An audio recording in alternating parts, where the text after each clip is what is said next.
Welcome back, wonderful people of Biafra. We are rudely interrupted, but we are back, we are live, and we are direct. And for you to know that this is a live presentation, the time now is 23 minutes to 8 p.m. in the land of Biafra. The same number of minutes to the top of the hour, regardless of where you are domiciled. Our enemies are not relenting, but we are resolute. We are more resolute than they are. We are more determined than they are. Those of you that want to be ruled by the Janjaweed, the Fulani, for the crumbs that falls off their table, that's entirely up to you. As for us, this very noble IPOB, this very house of Biafra, we are living the zoo. It doesn't matter what you do. And again, as I was saying, before the rude and, should I say, unexpected interruption, the only thing that can come out of the damnable zoological republic is misery, pain and suffering, as you are being entertained with all the shenanigans going on in the zoo.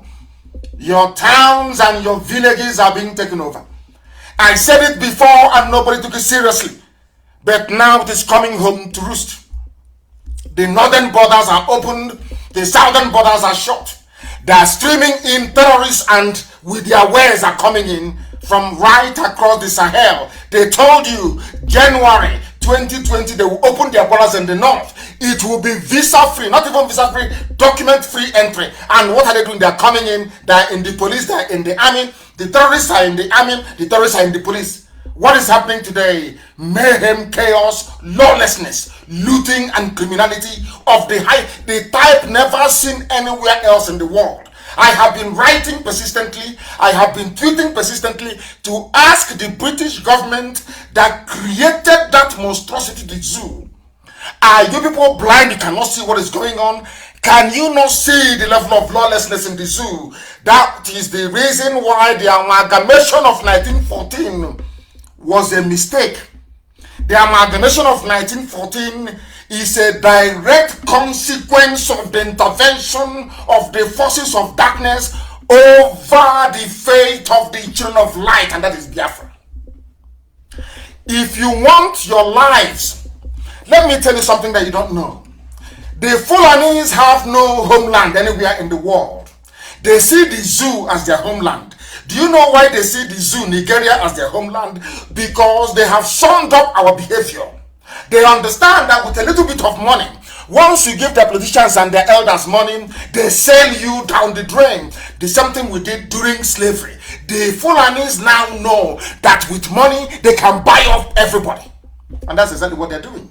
And that is why your village, I'm sorry for some of you, by this time next year, unless you support IPOB and what we are doing, your villages will no longer exist. I'm telling you the truth. They will be taken over by the Janjaweed. And let's see then what you're going to do. And meanwhile, it is about peaceful, them and their lives, peaceful coexistence. Let's coexist peacefully. Meanwhile, terrorists are in the army. Peaceful coexistence. Meanwhile, patriotic soldiers are being killed by terrorists. Let us live peaceful cohabitation. And they are taking your land.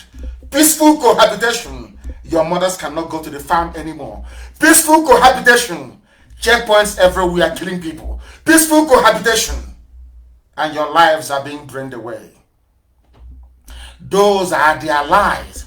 People, sometimes you cut off your nose to spite your face. Because perhaps some of the idiots before, my happiness is that a majority of our people understand what we are doing and they are in support of it. I said 99.9% of our people. Forget those being controlled by Loretta Onochie. They are doing what they're supposed to do because there are always saboteurs everywhere. But what I want to reassure each and every one of you is that from the beginning, the Fulanis never wanted the zoo, Nigeria, to be one. They never wanted independence. They preferred the white man to be ruling them. From time, they brought out themselves as the house niggers, and Britain rewarded them for their loyalty and servitude. And we are suffering. Nobody, I think I saw somebody tweet today about revisiting 1914. That is how sensible, reasonable people ought to behave. This our brother has been asking this question all the time. All the time. Those who were at the forefront of independence for the zoo, Nigeria, we are all southern politicians. Anthony Nahara, Nnamdi Azikiwe, Awolowo, and all the rest of them. In the north, these people trying to educate you about the love of zoo, Nigeria, they are the ones that went to a conference in Lagos and walked out and said, if you don't allow a white man, the British, to continue to rule these black people here, including us, then we don't want Nigeria. Fulanis opened their mouth and said they want to be slaves to the British. And as a reward, Britain gave them the zoo to manage for them. That is the reality today. Ask yourself, what did Jonathan do during the time of Jonathan? Before Obama connived with Cameron to remove Jonathan. Everywhere in the world was, oh, Nigeria is bad, the corruption, the government is failing. But now, not only do you have corruption, you have terrorists, killers and murderers in the army. The government is taking murderers and killers and putting them into the army. Not only that, you are hearing about the type of looting that will make you vibrate. A woman, Sadia, whatever her name is, took 850 billion, squandered it. Olisabetu is in jail for 400 million naira only. She's Fulani. All of you are there, everybody, both Yoruba, Oduduwa, both all of you from Biafra land, every ethnic nationality, they made all banks. How many are these Fulani people? Let me ask you a simple question. All these Fulanis, they make sure you don't have electricity. Some of you don't know that the lack of electricity is a deliberate government policy to impoverish everybody. So you don't know that? They used what I call the maxim of the Soviet era Communist Party. You see chicken. I want to tell you how a black person behaves. You see chicken, organic chicken, okoko, chicken. Go and bring a chicken tomorrow morning.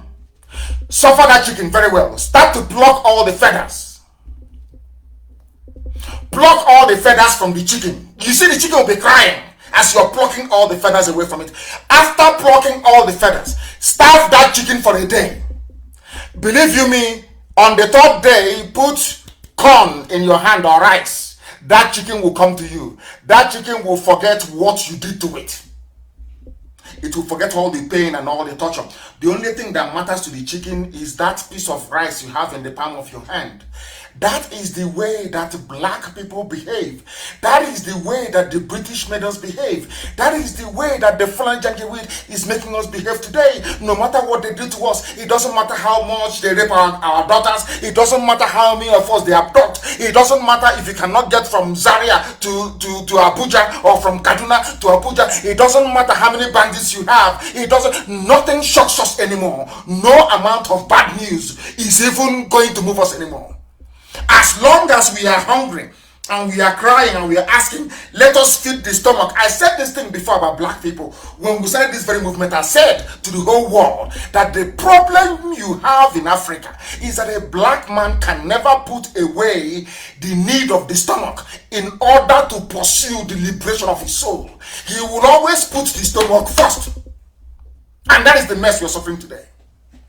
And that is why when people ask, how about 1914 amalgamation? I said to them, it was the stupidity of the South that allowed the Fulani Janjaweed to take control of our lives. And that is why we are suffering till this very day. In a country where all of you saw it with your two naked eyes. You knew that the elections were rigged. You knew that Biafrans were disenfranchised in Lagos, disenfranchised in Kaduna, in Zaria, in Abuja. Everybody saw it. The EU observers noted it in their paper. Some polling stations were burnt down. All of you saw all of these things. Now let me ask you a question. How do you intend to change all these things? With this your attitude of 2023, 2094, Edo State, or Basteki versus whoever. Let me ask you a simple question. Have you suddenly forgotten all the things that happened in the past? These are the things that make me wonder what type of God created an average Nigerian. I don't understand it. Anyway, you're not created by God. You were created by Lugard. Now you understand it? Because people are fooling themselves. People are fooling themselves. There is something written in the Times newspaper, and I want this thing to be published, please. I want it to be published tonight, immediately. I want it published on my page. I want people to understand a letter that was written in the Times of London, July 15, 1998. I repeat, the Times of London, Wednesday, July 15, 1998. Let me read it for you. It was written by a white man. You understand? Written by a white man. His name is Peter Smithers. Peter, P-E-T-E-R, as you have Peter. Smithers is S-M-I-T-H-E-R-S. He wrote it. He was writing to the British government. He's a white man. He's British.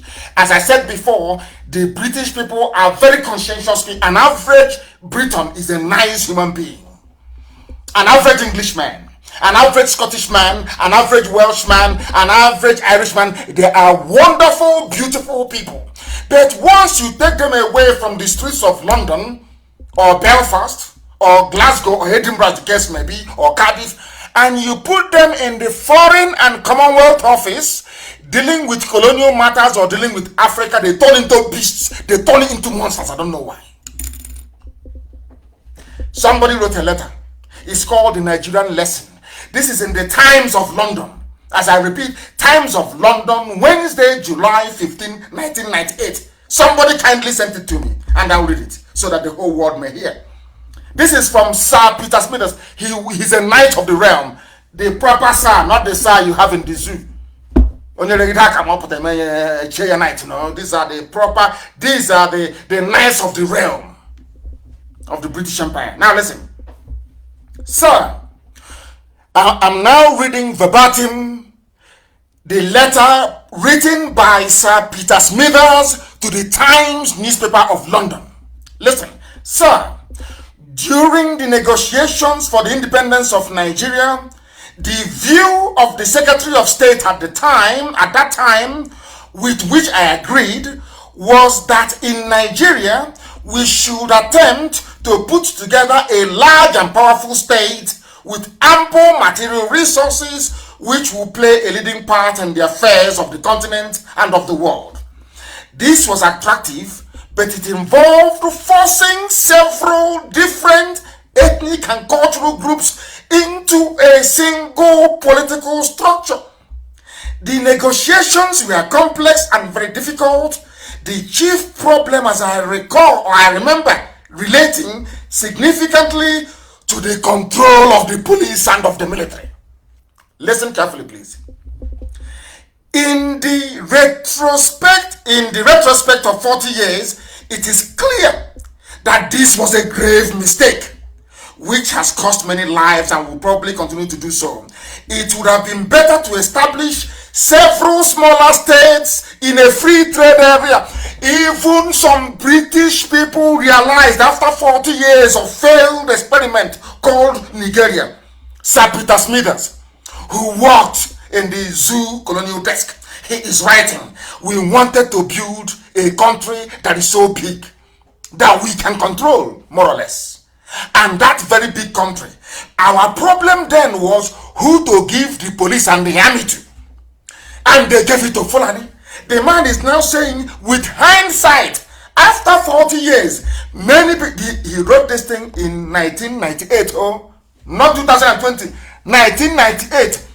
This white man knew that Fulanis were using army and police to kill people in 1998. He said, after 40 years of this experiment called Zoo, Nigeria, that they created, that it is a mistake. White man is a mistake. Now, he said, we should have gone for small states. Now, this goes back to Aburi conference. Our people should be able to reason. This was the reason why Britain said no to Aburi. Because Aburi was about confederation. Ojukwu went to Aburi, agreed confederation, came back home in Enugu, and Gowa launched a war instead of implementing that Aburi that would have allowed smaller nations to emerge, but in a free trade zone called Nigeria.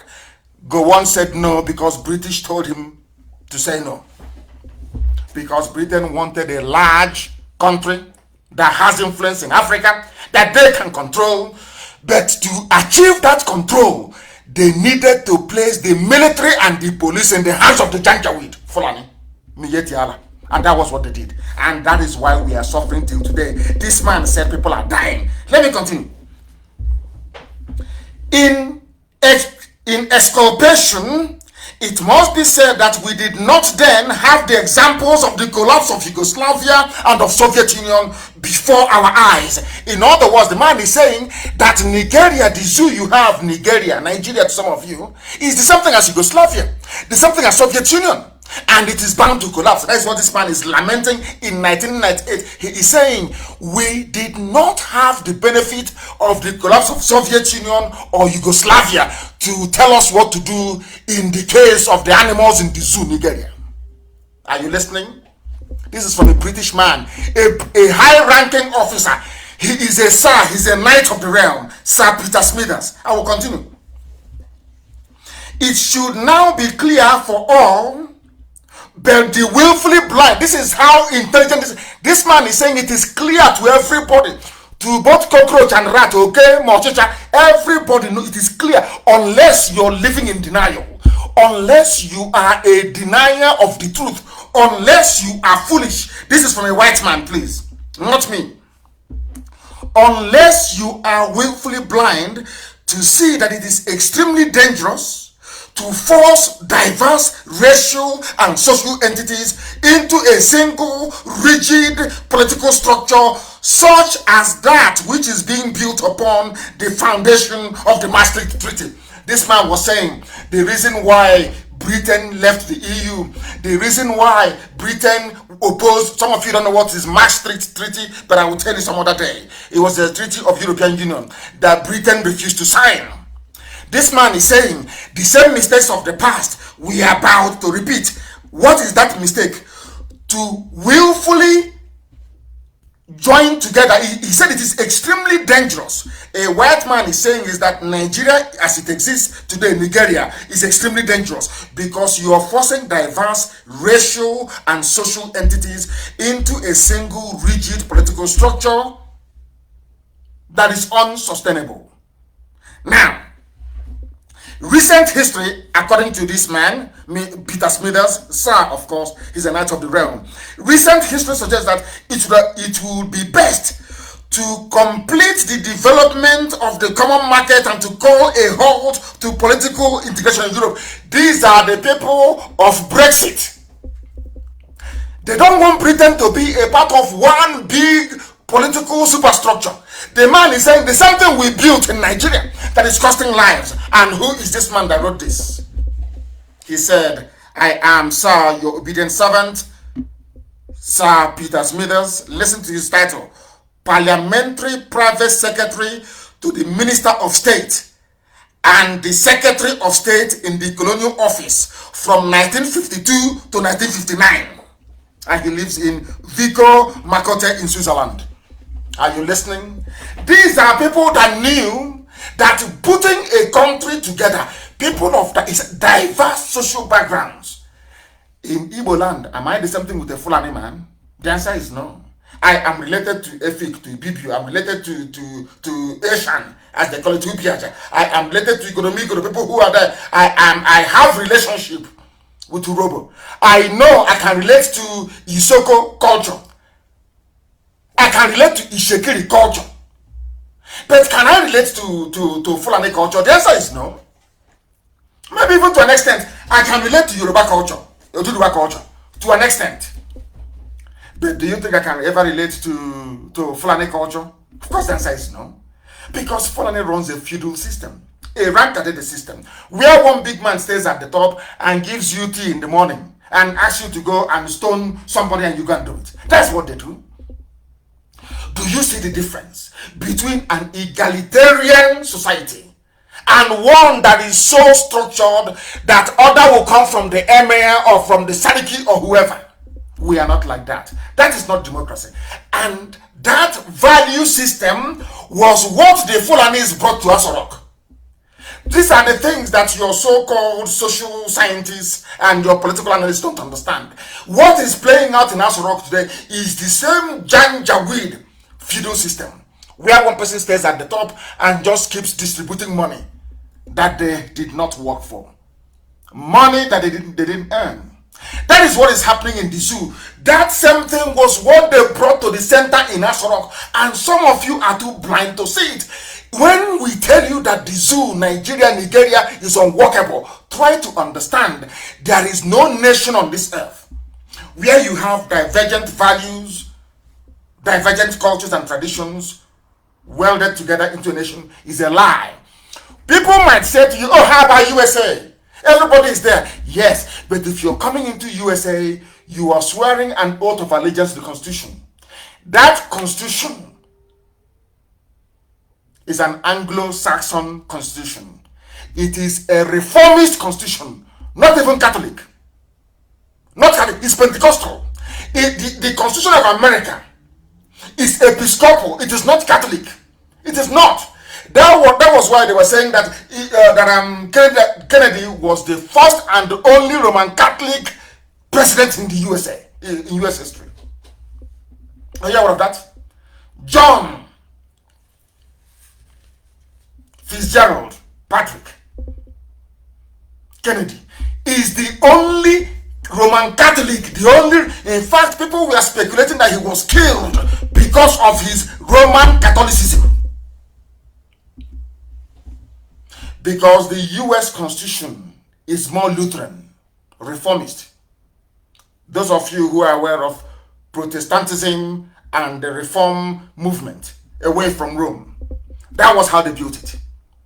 So for you to be an American citizen, you must swear an oath of allegiance to this very beautiful document called the Constitution of the USA, where you now believe in the rights of women, in equality between everybody who is, in fact, between men and women, so to speak.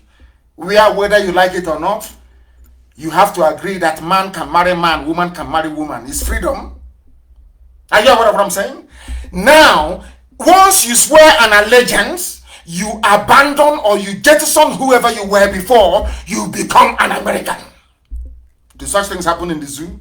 No, they'll tell you about state of origin. You're not an indigene. Our way of life is our turn. Do you hear people say in America is our turn? It's the turn of Texas this year. Oh, it's the turn of Massachusetts. Oh no, it is the turn of Washington. Oh, it's the turn of California. Or it's the turn of Iowa. Do you hear such rubbish? Because everybody is welded together under this very beautiful document called the Constitution of the United States of America. That is one thing people don't understand. When they tell you, oh, can't you see America is diverse? They don't go into detail to tell you that there is one mechanism that unites them. And that is the Constitution.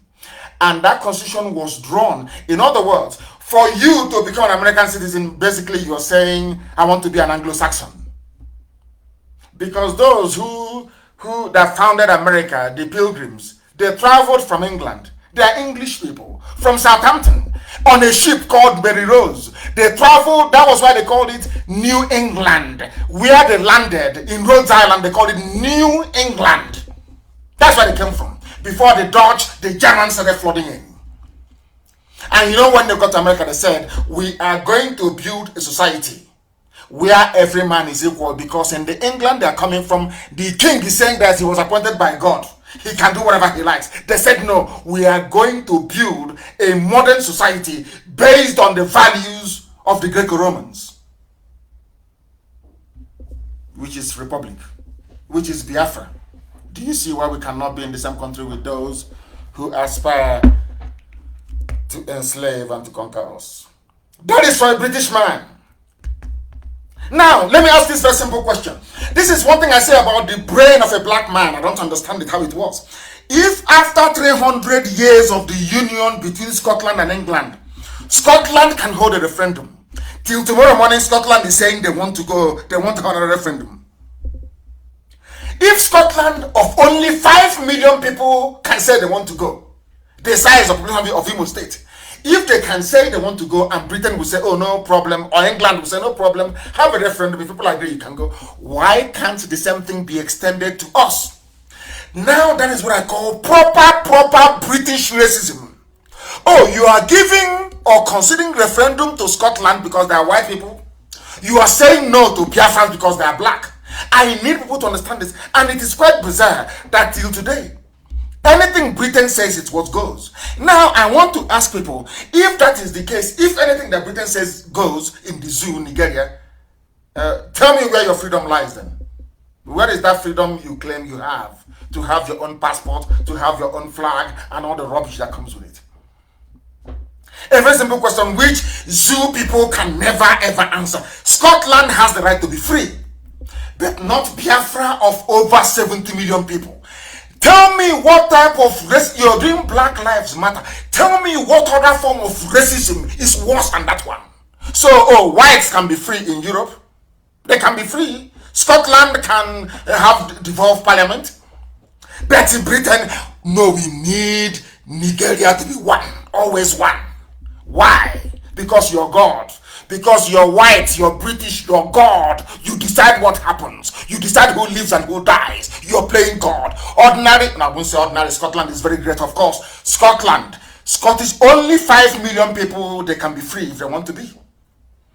Biafrans, 70 million. You cannot be free. And people fail to see these things. Our people fail to understand the implications of all these things. That is what disturbs me. That is what leads me all the time to question the quality of education that some of your PhD holders even have. I question it. The right to freedom of association, which is what we are doing in IPOB, is fundamental. When you take away a people's right to choose freely, you force them into violence. I want to make this very clear tonight. They've been pressing us. They are in my house this evening as I'm preaching to you. They are forcing us and all their friends and their cohorts will not see it. All their friends all over the world, nobody, even Sabo, they have all gone blind. You can see the intimidation. You can see the killings, well documented from time. No one has been held responsible for war. No one has been held responsible for National High School Aba massacre. No one has been held responsible for the Isiama Forugu massacre, Operation Pattern Dance. People can see these things. They choose to turn a blind eye. Our madness will start very soon. And when it starts, I have all these things documented. When you talk rubbish, I will bring out one and I'll show it to you. Because what the Fulanis are planning is very, very bad. Every time they tell you peaceful coexistence, that is their mantra. But their Fulani terrorists are busy killing you. Peaceful coexistence. I want to say to Britain tonight, this very message we are giving is directed, as somebody wrote quite succinctly, at the conscience of the world. I want Britain to answer me this very simple question. Britain, why is it, I ask you, that 5 million Scottish people can have independence if they want, but not 70 million Biafrans? What did we do to you? How did we offend you? You went to wars with Scotland in the old. You fought wars before you conquered us and gave us to the Janjaweed. I'm asking Britain, what is the rationale? Just tell us why 5 million white people can vote to be free if they so wish, but not 70 million black people. Do you see the proper racism? Do you see why we're against BBC Igbo and BBC and all the rest of them? Do you now understand? Can the Efulefus and the traitors understand what we are saying? Because perhaps your brain is so tiny. You have no brain, you have no capacity to comprehend. You are not learned enough, you're not educated enough. That is why you are mad in stupidity and ignominy. Very, very sad indeed. Now, this, they tell you every day, we want peaceful coexistence. If you ask Garba Shehu, he will tell you peaceful coexistence. Any idiot you ask from the Fulani Caliphate, peaceful, but are you peaceful? You Fulani, you talk about peaceful coexistence. Aisha Buhari, in her capacity as the head of state of the zoo, everybody is peaceful coexistence. Let's improve security. I'm asking you, Fulani, are you peaceful? Let us find out. They released somebody who claims he's a former, not claimed, but a former terrorist with Boko Haram. They asked him a question. He said, I can't remember the number of people I have killed because there are so many. This is the type of person in an army. And the people go to sleep and they wake up every day, they pretend everything is normal. This is something I can't understand. People go to sleep, they wake up. In your army, they can post this man to your village. He said, people go into the army, isn't it? Maybe due to your rank, you've done very well in military school and all the rest of it. This one, his only qualification is that he has killed so many people. He has killed so many people that the only thing the Fulani hierarchy in the zoo can think of is put him in the army. Tell me what he's going to do when he sees a very pretty girl in your village. Because they know now, the Fulani know they can kill anybody and they will get away with it. They killed the daughter of Pa Fasoranti, the Fanifere leader. Has anything come of it? I think people made noise on Facebook and on Twitter. All of us, we are writing, Pa Fasoranti's daughter is dead. Did anything come of it? No, nothing. Now the Fulanis, they understand, as long as the Daddy Britain is there to protect them, because anytime something happens in the zoo, the international protocol says that you first go to the colonial master. Anytime there is a problem, you must first consult the colonial masters. I learned this lesson in 1997. I went to the USA ambassador's residence in London, Grosvenor Square then, 1997. I went there with my good friend Ifani Rebu. We met the man who is in charge of the Africa desk. His name was Walter Fulmer, PhD of course. Dr. Walter Fulmer. He spoke to us and he told me clearly, United States of America cannot do anything in Nigeria without the approval of Britain. Face to face in 1997. I will never forget, 1997, September, I was there with somebody, Ifani Rebu. We went to the same unit together. He was a year behind me at now is London Metropolitan University. He read politics.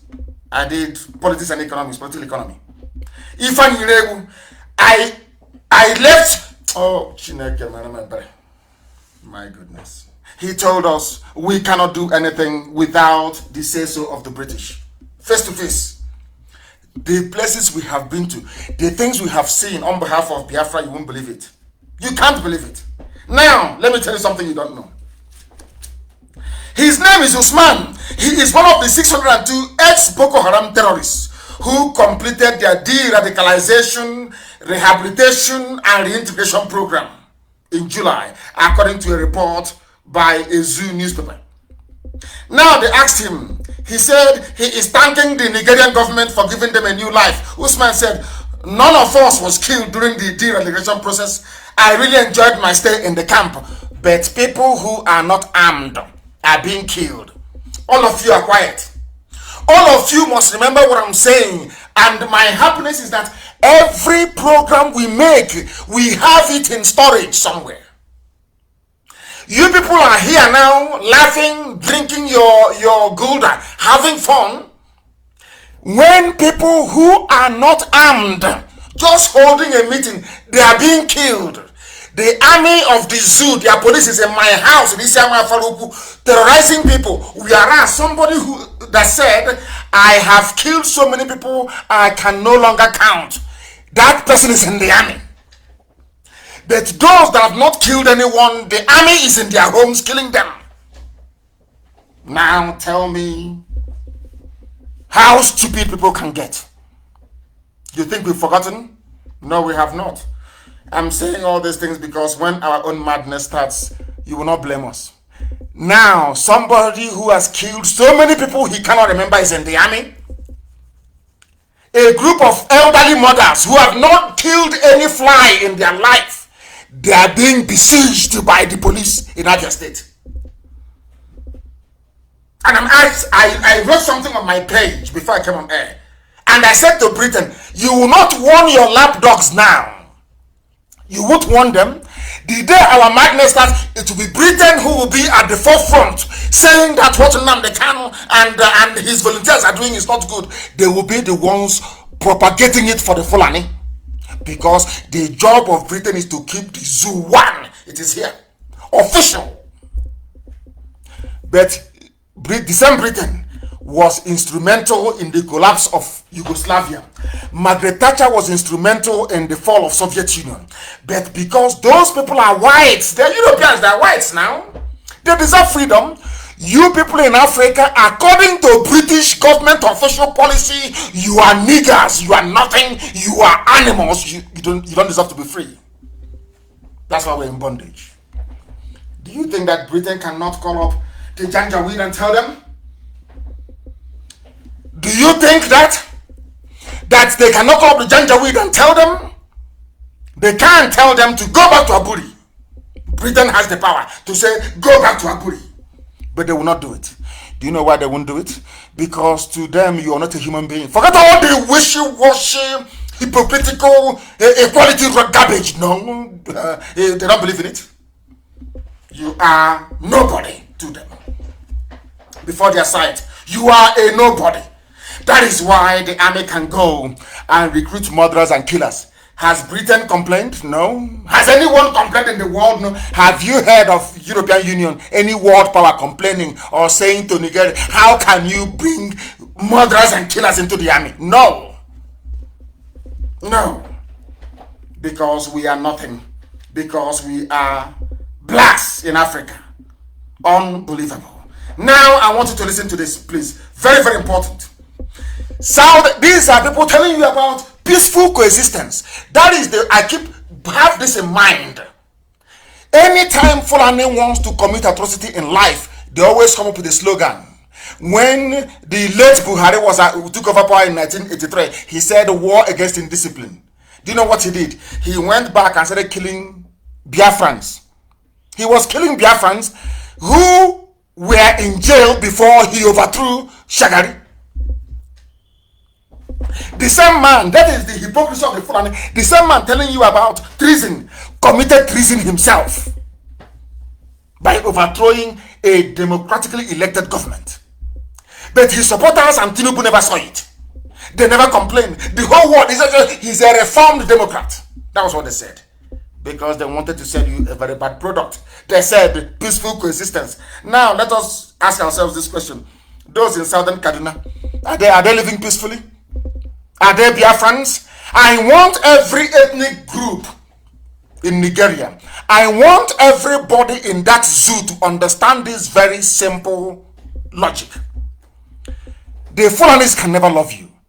You think the Fulanis hate the Igbo man, the Fulanis hate Biafra as a concept, that they will love you? No. That was the nonsense they sold to Ogoni people, the same nonsense they sold to Niger Delta, or those who foolishly identify themselves as Niger Delta. That was the same garbage they sold to them. The same Edwin Clark you see crying today, the same garbage they connived together to sabotage Biafra. But everybody's crying today, isn't it? It's no longer an Igbo man. Yoruba is crying. Everybody's crying now, isn't it? Across the TV, people are crying. Idoma, everybody in the zoo, Southern Kaduna, everybody is crying. Baggy, they are complaining in Abuja. To let you understand that you brought all this nonsense upon your head. You allowed the Fulani the leeway to mess all of you up the way they're messing you up out of fear, because most of you are cowards. Most of you cannot rise up against the Fulani the same way that IPOB has done and will continue to do until Biafra comes. We're not going to stop. You think we're going to stop? Rubbish. We are not going to stop. Southern Kaduna dying. This report is saying indigenous allege government support for ethnic cleansing agenda. It is a Fulani agenda. It was the blueprint by the dead Buhari. They wanted to kill people, to take away from your villages, to take over. Italy cannot talk, oh, there is Ajib. France is not going to talk to you because there is ELF. There is Total. They are making money from oil and gas. So how are they going to talk? Even before we went to Israel, they gave them defense contract. And saying to Israeli businessmen, go and tell your politicians, don't listen to Nnamdi Kanu. I was in Israel, they were telling me to my face to face. Anything I tell is not second-hand, is what I am involved in. And I keep asking myself, why? You go to US, there are US business interests. So anytime that is trouble, let me tell you the way they play this game. Very, very clever people. Fulani, or should I say British, giving them the brain. They gave everybody something that is a portion of the zoo you are enjoying, including Czech Republic. Do you know that that plane that flew to Switzerland later on went to Czech Republic for servicing? Their Air Force One. They will be wondering how I know. Do you know that they're buying arms from Czech Republic? Do you know that? So now, because there's a very healthy, sizable IPOB family in Czech Republic, you know what they do? They go down and they say to them, oh, you're there. You have our contract. We are giving you defense contract as they did in Israel. How come you're allowing IPOB to be doing this? That the businessman will now pick up his pen and write a letter to their ministry, maybe Home Affairs, and say, I'm so and so person. Our company is making so much money from Nigeria, and Nigerian government is saying that they're upset the way you people are cooperating with IPOB. Because of that, please stop it. You will see them, they will change their interview techniques during asylum, when we seek asylum. That's what they do. That's all they do. They now pressure the business in that country as they did in Italy with Ajib. Ajib is the one now contacting judges, telling them, oh, please, IPOB is this, IPOB is that. Because the zoo has put pressure on them. That's what they do. That is what they do. Some of you don't know this, but we know. And we are countering them every blessed day. If you know the battles we are fighting on a daily basis, believe you me, if you see us, you give us a very cold beer to drink. I'm telling you the truth. A serious battle. That's what they do in the zoo. Or is it in Germany? Because the people putting pressure on the government are the businesses doing business in the zoo because of the money they are getting. All of you are niggers, you can go to hell. That's what they say to you. You are a nigger, you can go to hell. Our concern is the money coming into Germany from Julius Berger, from Siemens. All of you can die. We don't give a damn. That is why what is happening in the zoo, all of you remember Rohingya. Have you all forgotten Rohingya? Rohingya because Muslims were involved. Because in the zoo, Christians are being killed, and to be a Christian is no longer fashionable in the world anymore. Maybe to be a Muslim to be a Christian is no longer something to be proud of. That is why they can kill as many Christians, or should I say Judeo-Christians, as possible, and nothing is going to happen. Nothing will happen. Nothing will happen because, has the Pope spoken? The answer is no. How about Archbishop of Canterbury? No, that one wants oil money. Look at ordinary Rohingya. How many people is it Burma? How many people did they kill? Is it Myanmar? How many Rohingyas did they kill? And it's everywhere. Every news, everywhere you go is Rohingya. Look at the amount of slaughter. The slaughter in the zoo in southern Kaduna is on a daily basis. Has anyone complained? Have you heard people coming to say, oh, we are going to investigate? No, we are the ones, IPOB, pushing and keep pushing for US Special Envoy to come to the zoo to see the level of carnage and mayhem going on. These are things you need to understand. Now, Miet Yala are the ones responding. They are saying that ethnic cleansing and genocide is not true. Now, Miet Yala, the fourth most deadly terrorist group in the world, they are now the government of the zoo. Some of you don't know this, but we do. Well, all of you, we are there when they gave Miet Yala 100 billion. What did you do? What did you do? 100 billion given to a terrorist group. And some people say, we support the government. We support what they're doing. You support a government giving 100 billion. That is funny for you. 100 billion to a terrorist group, the fourth most deadly terrorist group in the world. Fulani headsman Miet Yala. All of you were there, sheepishly looking, and you did nothing. Only IPOB complained. That is why I say that in my next life, I don't think I will come close to Africa, believe you me. When I hear about people being stupid, but you have to be on the ground in the zoo to realize how daft our people are. People are lamenting. A 93-year-old woman, Mrs. Azumi Boka, her community were amongst those that was attacked during the latest attack by suspected armed headsmen on Gonan Rogo community in Kajuru government area of southern Kaduna State. of Southern Kaduna, rather, in Kaduna State. These are the amounts of killing taking place. People are dying and being slaughtered every blessed day. Every blessed day, people are dying. No one is talking. Britain is not talking. France is not talking. EU is not talking. Nobody is talking. Do you know why? You are blacks and you are niggers, and nobody gives a damn about you until you give a damn about yourself. Because Fulani is taking all of you. All of you. Not only that, we have said this before, because the aim of the Fulani is to take over everywhere and bring in their people from the Sahel, so they can now say that Nigeria is Fulani homeland. Some of you are too foolish. You are blind, you cannot see. But we can see. Is it only Biafra that is suffering? All of you that ganged up against Biafra, how far? Now, I'm asking you. Are you having fun? All the lies they told you, all the lies they told you through go on, all the lies, the deception, the deceit. Igbo man is the problem. Biafra is the problem. Where are we today? Are you having fun in the zoo, Nigeria? The answer is no. Now, let us even go to those that fought for them.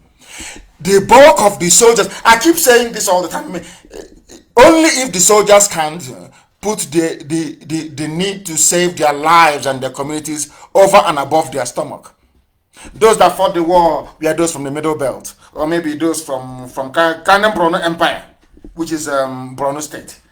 Even there in Borno State, they claim they are all Muslims. So I want you to understand the game plan of Fulani. You know, when the Hausas want to rise up, they show them, they say, we are Hausa Fulani. It's a lie. If you're Hausa Fulani, how come there is no Hausa man who is an emir? Show me one Hausa, show me one emirate being controlled by a Hausa man. There is none.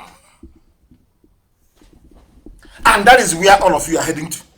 The mentality of the Hausa, so reduced and so almajirized, that they can no longer rise up again. Only if they listen to this gospel and develop some brain. The baggy people in Abuja, are you not agitating? Baggy in Abuja, are you not agitating to be free from the shackles of the Janjaweed? Some of you don't know this. Do you know that Abuja indigenous, the baggy, do you know they're agitating?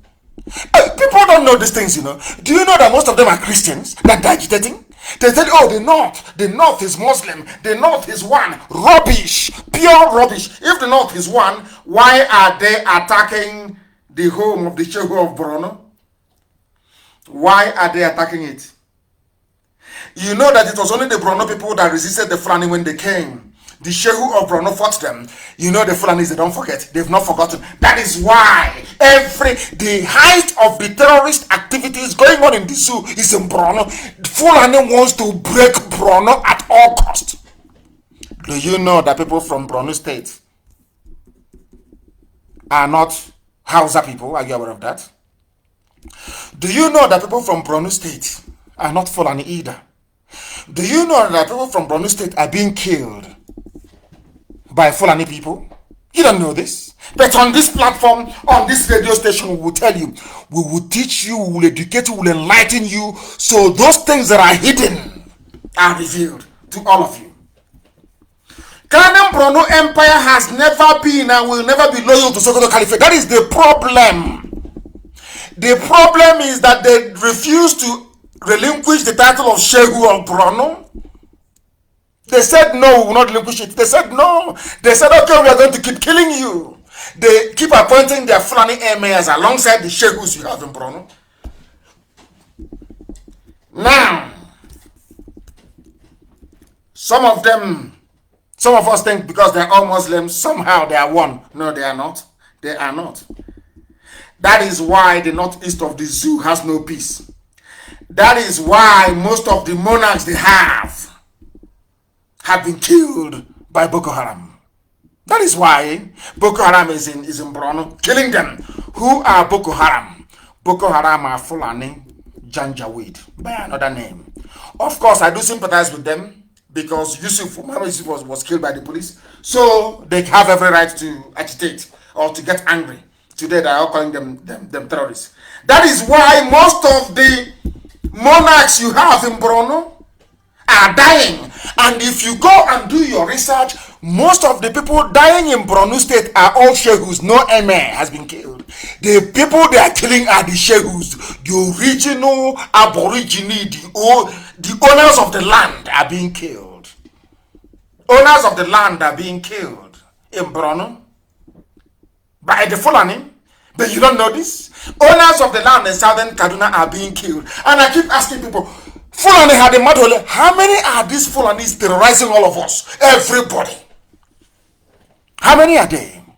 And somebody quite frankly pointed, do you know those that carried out coups are from the Middle Belt? Maman Vatsa, Henry Yoka, and all the rest of them. Are you aware of that? Why? If the North is one, why would Maman Vatsa carry out a coup? If the North is one, why would Gideon Oka carry out a coup and say that the extreme Sharia North should go? Why? If the North is one. These are the things we don't think about. These are the things we don't know about. But we know in IPOB because we are very, very smart. The Shehu of Borno is now saying we are no longer safe. Now, this was the people that came into power claiming to have all the answers to the security problem. But in Borno, in their own homes, in their own land in the north, there is no peace, there is no unity. There is anarchy and there is war. One is official, one is not official. And they'll come and tell you, they are doing very well, the army, fighting insecurity everywhere. That is to deceive you. If you are foolish, you will listen to them. But I'm sure in Abuja tonight there is fire. They know that the truth has come into Abuja. They can no longer hide it. They can't. I'm asking everybody. I am asking everybody, by which I mean Biafrans, every Biafran, regardless of your clan, so to speak. Oduduwa is there. Middle Belt is there. The people of Kranem Borno in Borno State, you're suffering, you're dying. Hausa people who are in Kaduna, you people are dying, you're being slaughtered every blessed day. I'm asking all of you, if all of us were to get together, do you think the Fulani can defeat us? The Fulani, there are only 3 million of them. Only 3 million. Making our lives a misery. And we let them. Because of our longer truth, we let them. Are you telling me that all of us rising up at the same time, Fulani will do anything? Or Britain will do anything? The answer is no. But they will go to the traitors in all of you.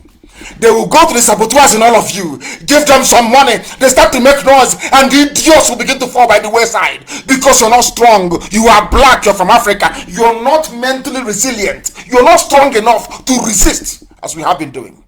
Why do you think we are formidable? Why do you think that IPOB is strong all over the world?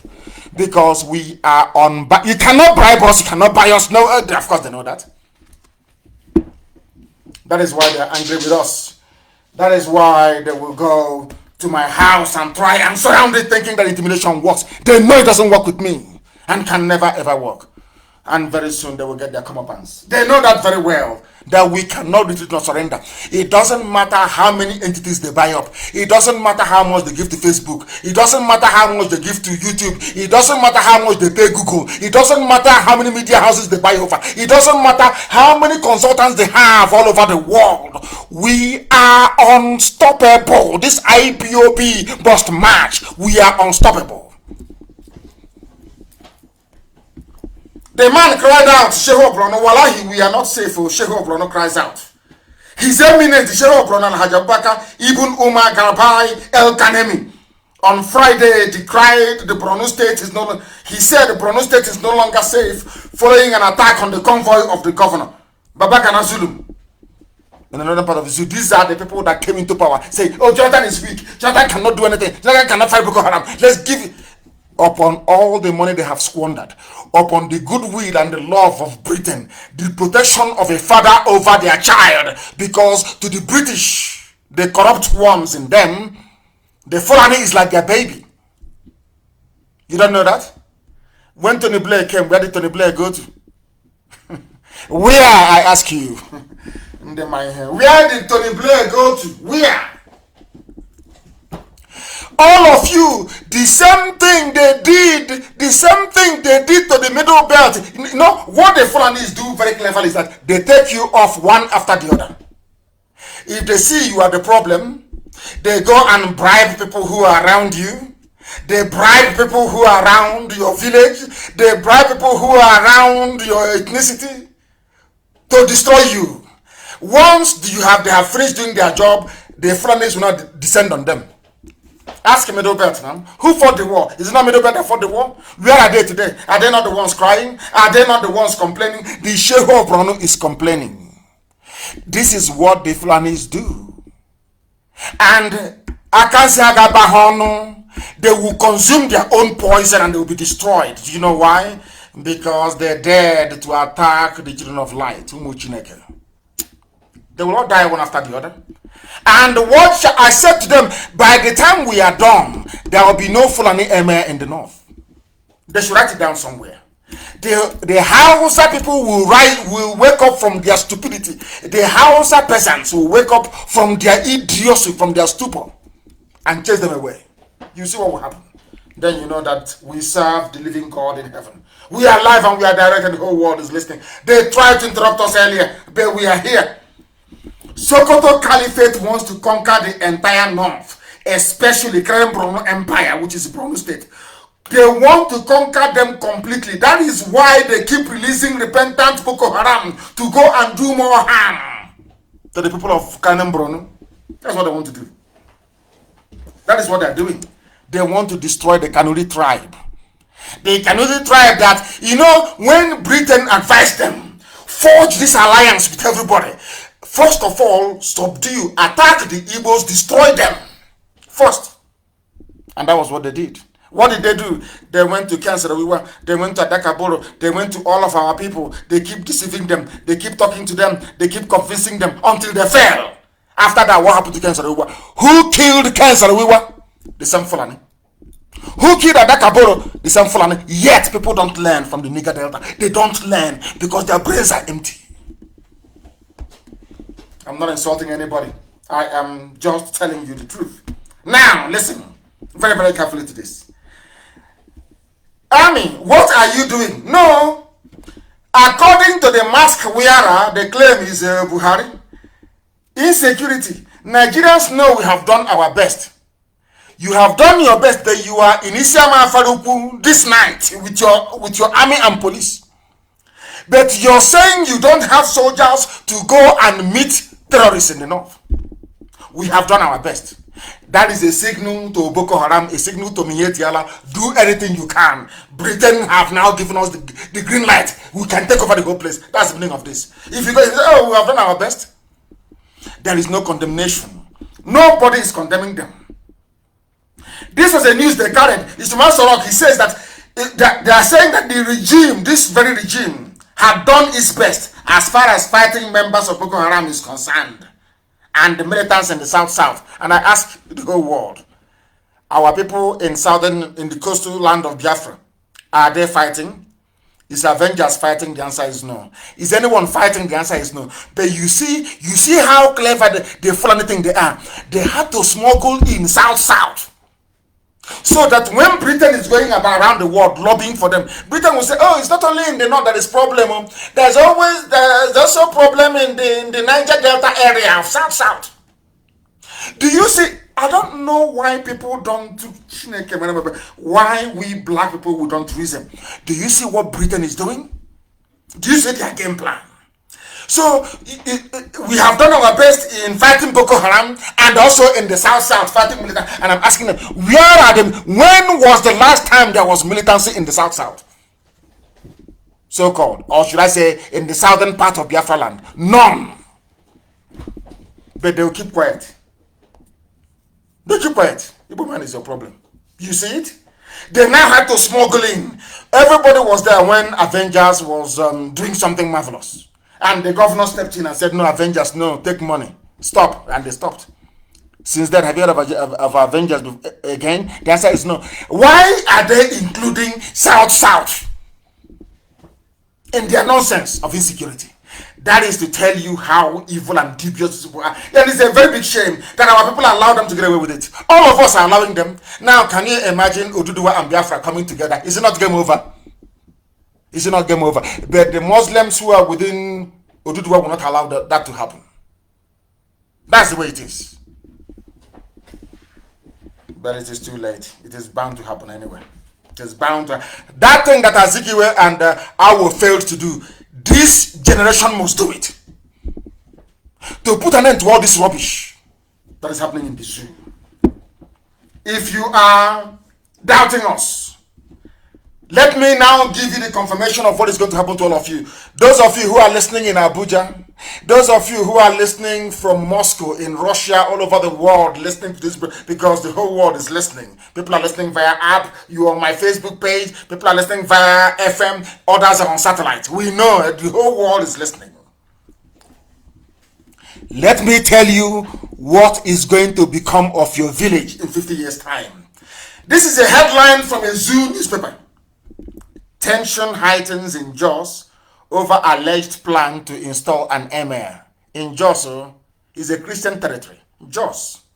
You know, that is the area that Gowon comes from. All those people that betrayed Ironsi, all those who said Igbo man is your problem, all those who were brainwashed into believing that Biafra was the problem and not the solution. But today I am glad they see Biafra as the solution, and I welcome all of them. I am not going to hold the sins of Gowon and Danjuma over the heads of innocent people. Of course not. They were deceived. What is happening in Jos today? If you recall a few years ago, what is happening in Southern Kaduna was happening in Jos. Go and Google Jos violence. It is there. Countless reports were produced by a joint parliamentary committee in the United Kingdom on Jos. They used to do a prayer, a vigil, pray for Jos. In London, they used to do it. Do you know why they were fighting and killing you all those years? It is to install a Fulani emir, and it has happened. This is a headline published only yesterday from a Zoo newspaper. Tension heightens in Jos over alleged plan to install emir. Tension heightened on Friday in Jos City and Bukuru Town in Plateau State over an alleged plan by some people to install an emir in Jos South local government area of the state. The tension arose when an invitation card purported to be from the Bukuru Emirate. They are from an emirate. You see where they have their mushroom huts now in our town, near 9th Mile. If you're coming from Onisha into Enugu, you see them on the right hand side. They are in Okwa. They are in Ebonyi. They are in a few other places in our land. In 50 years' time, they will present to you the emir of Okwa West. You know, I told you this about a few days ago. Some of you didn't believe me. But now in Jos, after many years of fighting and subduing them, I want somebody to tell me where you have Fulani people and they're not in charge of the politics and there is no trouble there. Anywhere they are, the only way you can have peace is if they have their emir, if they control the local council. If not, there will be war and unrest. Now they have gone to Jos. They want to install an emir. You see how miraculous God is? You see, the same people from the Middle Belt that fought Biafra and said that Biafra will not come, today their own land will not be for them. The emirs are coming. And who are the emirs? They are Fulani. They are coming into Jos. He's here. Are you going to stop them? Who is going to stop them? You can cry, you can lament, you can shed blood. Blood can come out of your eyes. No one is going to save you. Only Biafra can save you. Only IPOB can save you. Isn't it very ironic? The same stone that was rejected, the same Biafra they said, don't go near to Biafra. Biafra is bad for you. Now Biafra is saving you. Now who do you think will save you from the Fulani? Installing their emir in Jos. And once they install the emir of Jos, is over now, is it not? It becomes it's an emirate. It's now a Fulani territory. And all you Christians in the Jos, you'll be slaughtered and massacred even more. Only Biafra can save you. Go and support what IPOB is doing. IPOB, we want to save everybody, not just a few people, but every single human being. This is the confirmation that drives me mad with our people. You saw what happened to Hausa people. History is there. You can now see what is happening in Krenem Borno, which is Borno State. You can see what's happened to Bagi people in Abuja. You now can see what is happening to Jos people in Jos. Yet you cannot see. You people are foolish. You still want. Why are they putting an emir in Jos? Because of one Nigeria. If there is no one Nigeria, can you? If there is Middle Belt Republic, will you have an emir in Jos? The answer is no. Now you understand us, don't you? You understand us. We are always right. Some efulefus don't like it. But the fact is, in a debate, we are always right. We always win. Always. Elohim will always justify us. Always and without fail. Sokoto Caliphate is everywhere. They want to conquer each and every territory. Just you are receiving it. Why? I keep asking, why are you people blind? Why? Where is your so-called intellectualism? Oh, I have PhD. Oh, I have masters in this. And where is it? Can't you see history? What happened to Hausas, happened to the Wagi people, happened to Nupe. The same thing happened to a part of Igala land, of course. They forced the ruler of Igala, the Ata of Igala, to convert to Islam. The same thing is now happening in Jos. It is happening in Jos. You people cannot see. The reason why all these things are happening is because of one Nigeria. One Nigeria. And today, the terrorists are now in the army. Who is going to save you? Is it Britain or CNN? Who's going to save you? Nobody now. You're a nigger. And to make matters worse, Bill Gates wants our population to reduce. So if the Fulanis are helping them to kill people, hey, the better for everybody. Some of you don't know this. But we are telling you, where is your common sense? I remember when the whole coronavirus issue broke. People had to look back to history, to the Spanish flu for guidance. Why are things happening to human beings now? And you cannot look back into history to understand how virulent and how dangerous the Fulanis are for your lives. You don't know how dangerous they are. Very, very dangerous. And the funniest thing is that some Europeans will support them. Don't get me, of course, the what they're getting from the zoo. If you're a country and you have a contract for life, as Julius Berger has in the zoo, why because of a bunch of niggers, you forget that? Of course not. A few niggers can die,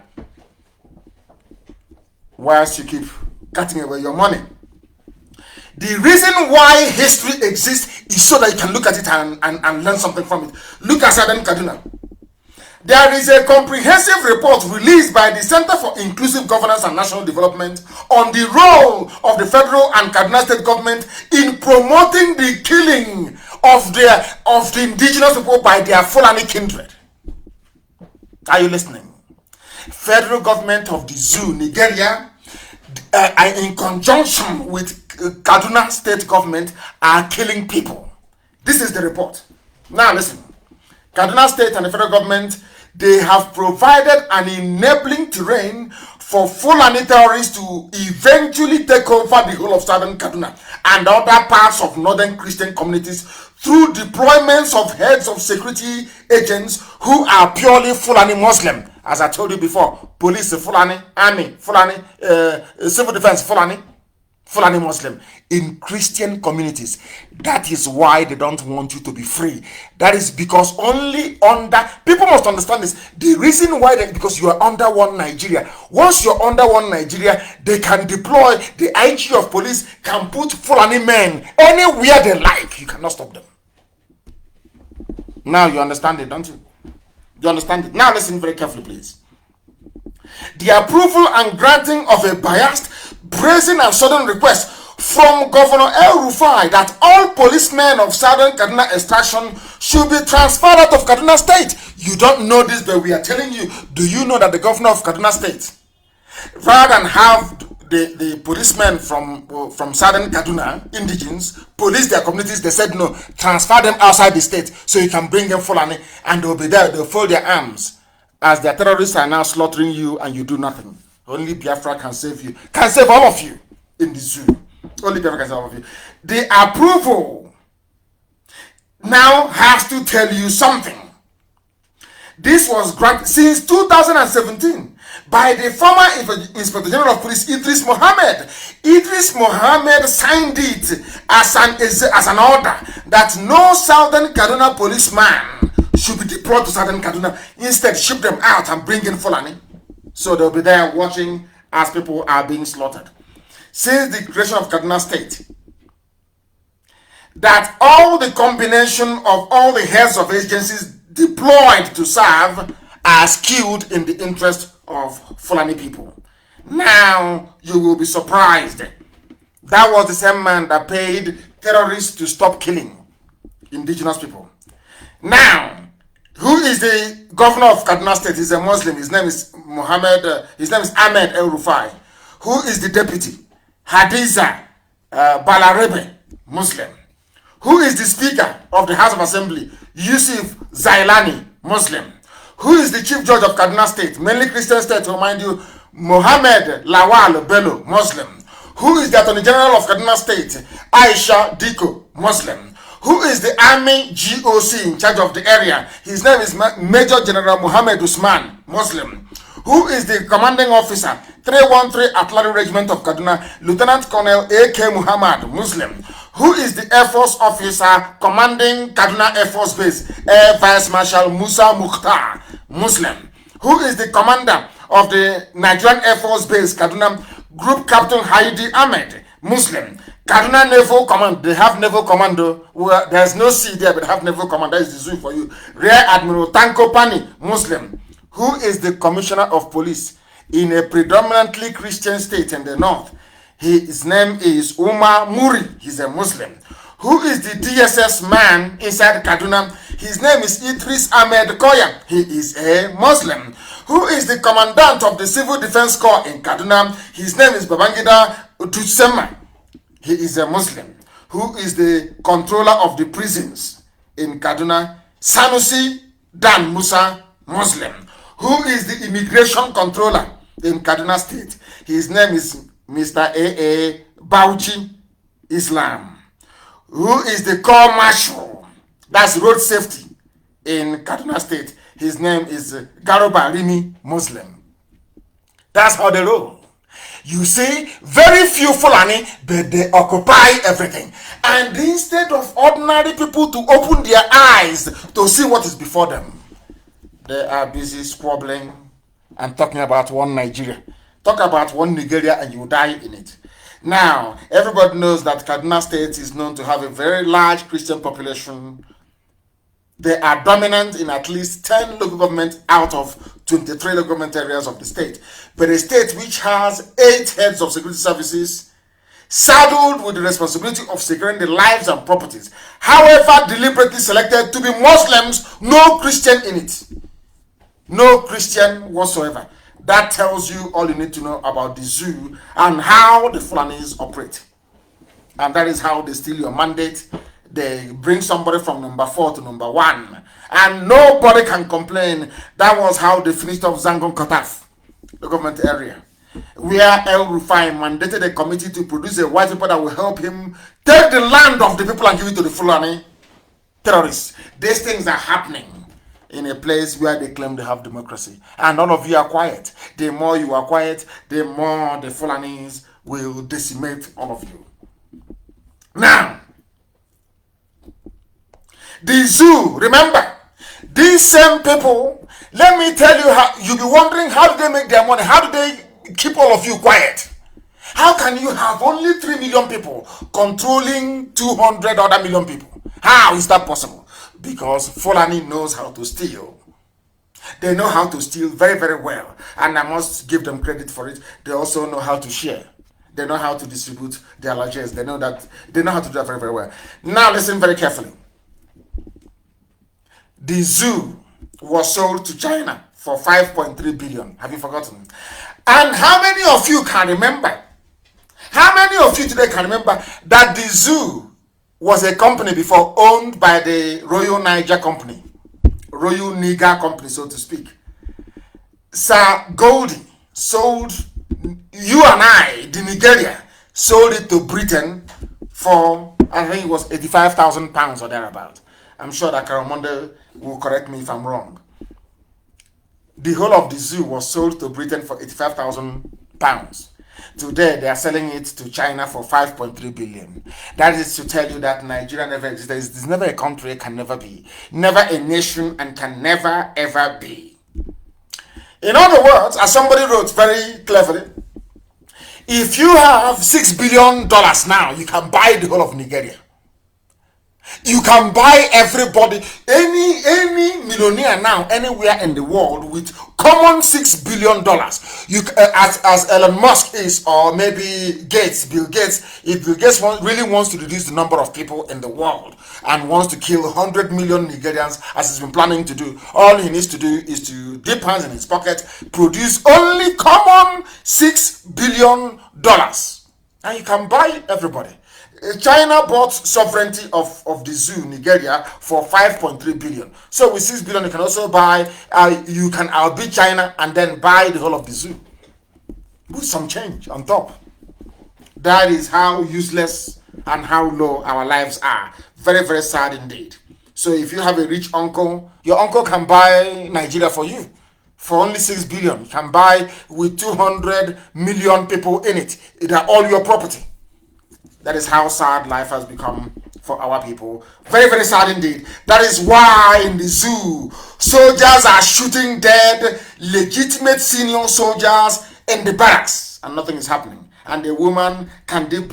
I mean, it's the lies of the Fulani that astonish me. The way they lie. Some of you remember this lady very well, Sadia. That was the lover of Abba Kyari before Abba Kyari passed on. That was the lover. Unbelievable. Unbelievable.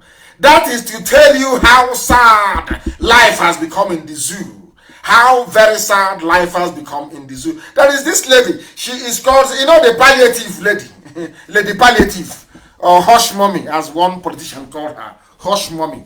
What's that her name again? She's called, what's that her name? Sadia. Her surname keeps escaping me. Her surname always escapes me. I don't know why. The one that said that every family received palliative from the federal government. That tells you how they lie. And having lied and having been defended by journalists in the zoo, she is now free. Her name is, what is this lady's name again? What is her name again? I can't seem to find her name. It keeps escaping me. I'm sure somebody's going to tell me. Somebody is going to tell me the name of this Sadia somebody. I've forgotten her full name. Is that her surname that keeps escaping me? But I'm sure I'm going to find it. She has gotten away scot-free with her lies. That's all of a sudden every family received palliative. That is how sad they are. And let me tell you, when I tell you that the white man is in love with the criminality of Fulani Janjaweed, you thought I was joking. World Bank approves $500 million loan for girl child education in the northern states. They've come again. These are the people with all the money in the world. These are the people who have been ruling the zoo from day zero. They have stolen all the money. These are the people that sold oil to China for 2.5 trillion and they shared all the money. They got, let me say it in dollars, it is $2.5 billion. 2.5 billion, that was the amount they got. But they've now gone and said, oh, we are very poor in the north. We don't go to school. Please help us. Only the south, they are going to school. They are all educated. We are not. Nobody, the white man cannot ask them. The white man from the World Bank cannot ask them. But you are the ones controlling the economy. You control central bank. You control every fund in the zoo. You are the rulers of the zoo. How come your girls are not in school? You know what they did? They gave them money anyway. They gave them money. They gave them money. Very, very sad indeed. Very, very sad indeed. That is the zoo for you and tells you all that you need to know. We have now come to that segment of our program. That is a man I want all of you to Google tonight. Go and Google him. His name is Gabriel. The Fulani gave me name, Awudu. His name is Gabriel Oyibo. Oyibo, as all of you know, is an Igbo name. He is a mathematician extraordinaire. One of the most intelligent men in the history of creation. Very, very intelligent man. He is from Kogi State. He is a PhD holder. He is a professor of mathematical sciences at Ofapit Institute of Technology. A very brainy man. A very, very intelligent man. Highly intelligent. He's from Kogi State. His name is Oyibo, but they gave him Awudu for your information, I now want to take us to the aspect of our program tonight that I promised you we're going to bring to you. This very aspect is very, very, very, very important. That people understand the boundaries of Biafra. Where Biafra starts from. Sadia Farouk, thank you very much. Sadia Farouk, thank you very, very much. Somebody has given me her name. Hush Mommy, Sadia Farouk, 850 billion missing. With the money, they can conquer everybody.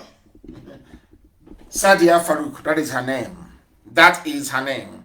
I am trying to go and get our people to join us this very evening for this very program, because I did promise them I was going to go to them one after the other.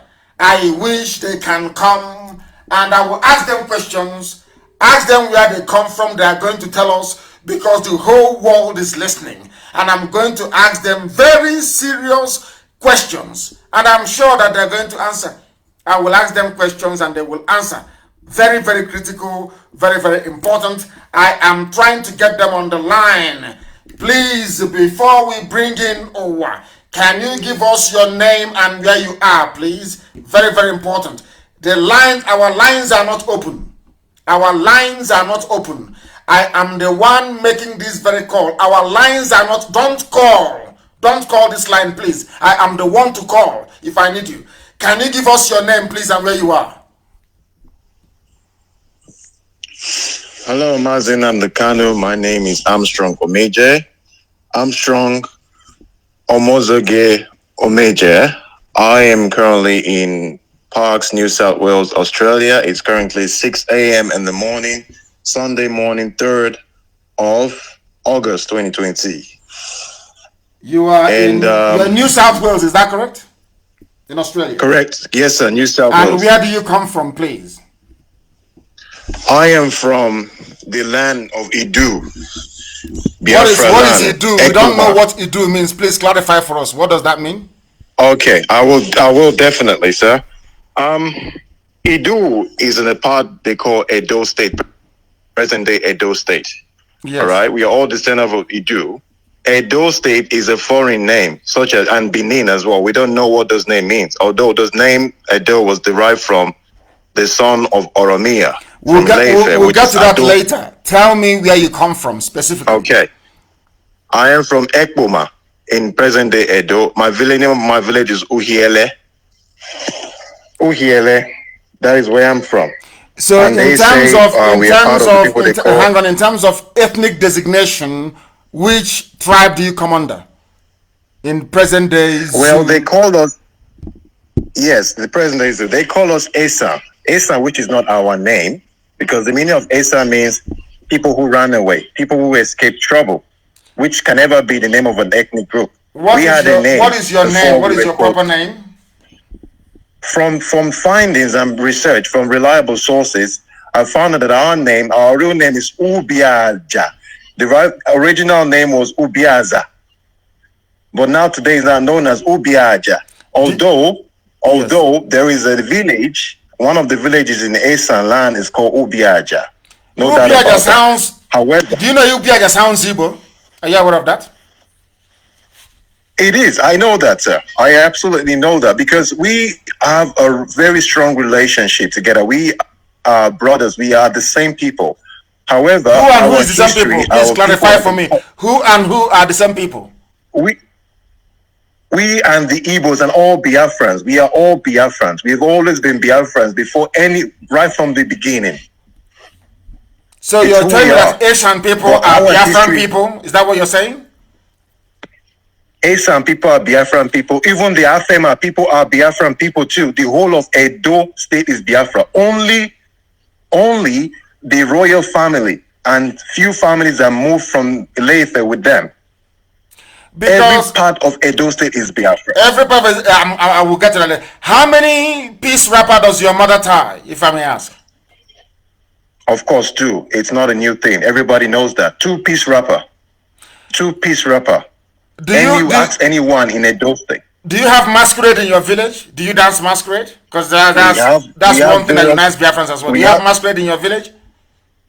We do have masquerade. Yes, sir, we do have. Absolutely. Do you have any historic link to the palace of the Oba of Benin? Are you related in any way, shape, or form? Absolutely not. We don't even know what the name Benin is. Are you Derived serious? from Yoruba word, it's called Ile Binu, which means the land of vexation. The land of vexation, which is because a lot of things happened when they were invading that land. Ile Binu, then they corrupted the Ubinu, and then Bini, and then they added an N, became Benin today. So those are Yoruba words. That's why we advise people in Benin to stop identifying themselves as Benin people, because that's not their identity. There is something. Hold on a second, please. Are you aware that the head of every Bini Oba is buried in Ile-Ife? Are you aware of that? Yes, I'm fully aware of that. The name is... Why is that? Why is that? Why would they bury the head of the Oba in Ile-Ife? Why? Why did they do that? Because that's their origin. That's where they came from. The Oba dynasty, everything came from... They came from Ile-Ife. They buried... The name of the place they buried the Oba's head in Ile-Ife is Oru. It's called Oru Oba Ado. In Ile-Ife, it's in Ile-Ife. It's there. It's not hidden. It's not a secret. It's not a secret. It's not hidden. You can go and research this. People can go and research. It's not hidden. I want to take the head. I think. Yes. Go ahead. They take the head there and leave the body in present-day Benin, and then they come back with a replica of that head and bury it in Benin, which tells you that they don't belong there. They're not from there. So the Oba. True, this is the case. So the Oba of Benin doesn't actually come from Edo land, so to speak. Doesn't. Absolutely not. They don't. It's all about the throne. It's just all about the throne, taking the land, and definitely taking the land and turning it into, Yoruba land, just like they did Lagos. Lagos is part of Igodomigodo. Today, it belongs to the Yoruba. They own it now. So that's exactly what they're doing. I mean, no offense to the monarchy, but it's just a fact. We have to say our history. We're different people. I mean, our mothers tie two wrappers. The names of our villages, a lot of them have Igbo names. Like, you hear names such as Uhiele, Akahia, Ebele, Ifeku, Okalo, wow, Uboha, Ujoba, Ogwa, Udo, Uzia, Uromi, Eboy. All these are Igbo. So they're not Spanish. They're not Italians, and definitely they're not Yorubas. So these are pure Igbo names. So what makes you think? Why would our people think we are not Biafrans? Now, can I ask you a question? Do you have market days where you come from? In Edo, do you have market days? We have 4 market days, exactly the same as the Igbos. Are you serious? I'll tell you that. How come this thing don't come to the fore? How come you people from there keep hiding all these things? You have 4 market days in Edo State, that's in a nation, so to speak, or of course Ubiaja. Just even the Afema, even the Godomigodo people in Benin, the whole of Isako is our history, it's who we are. But this history has been hidden for far too long,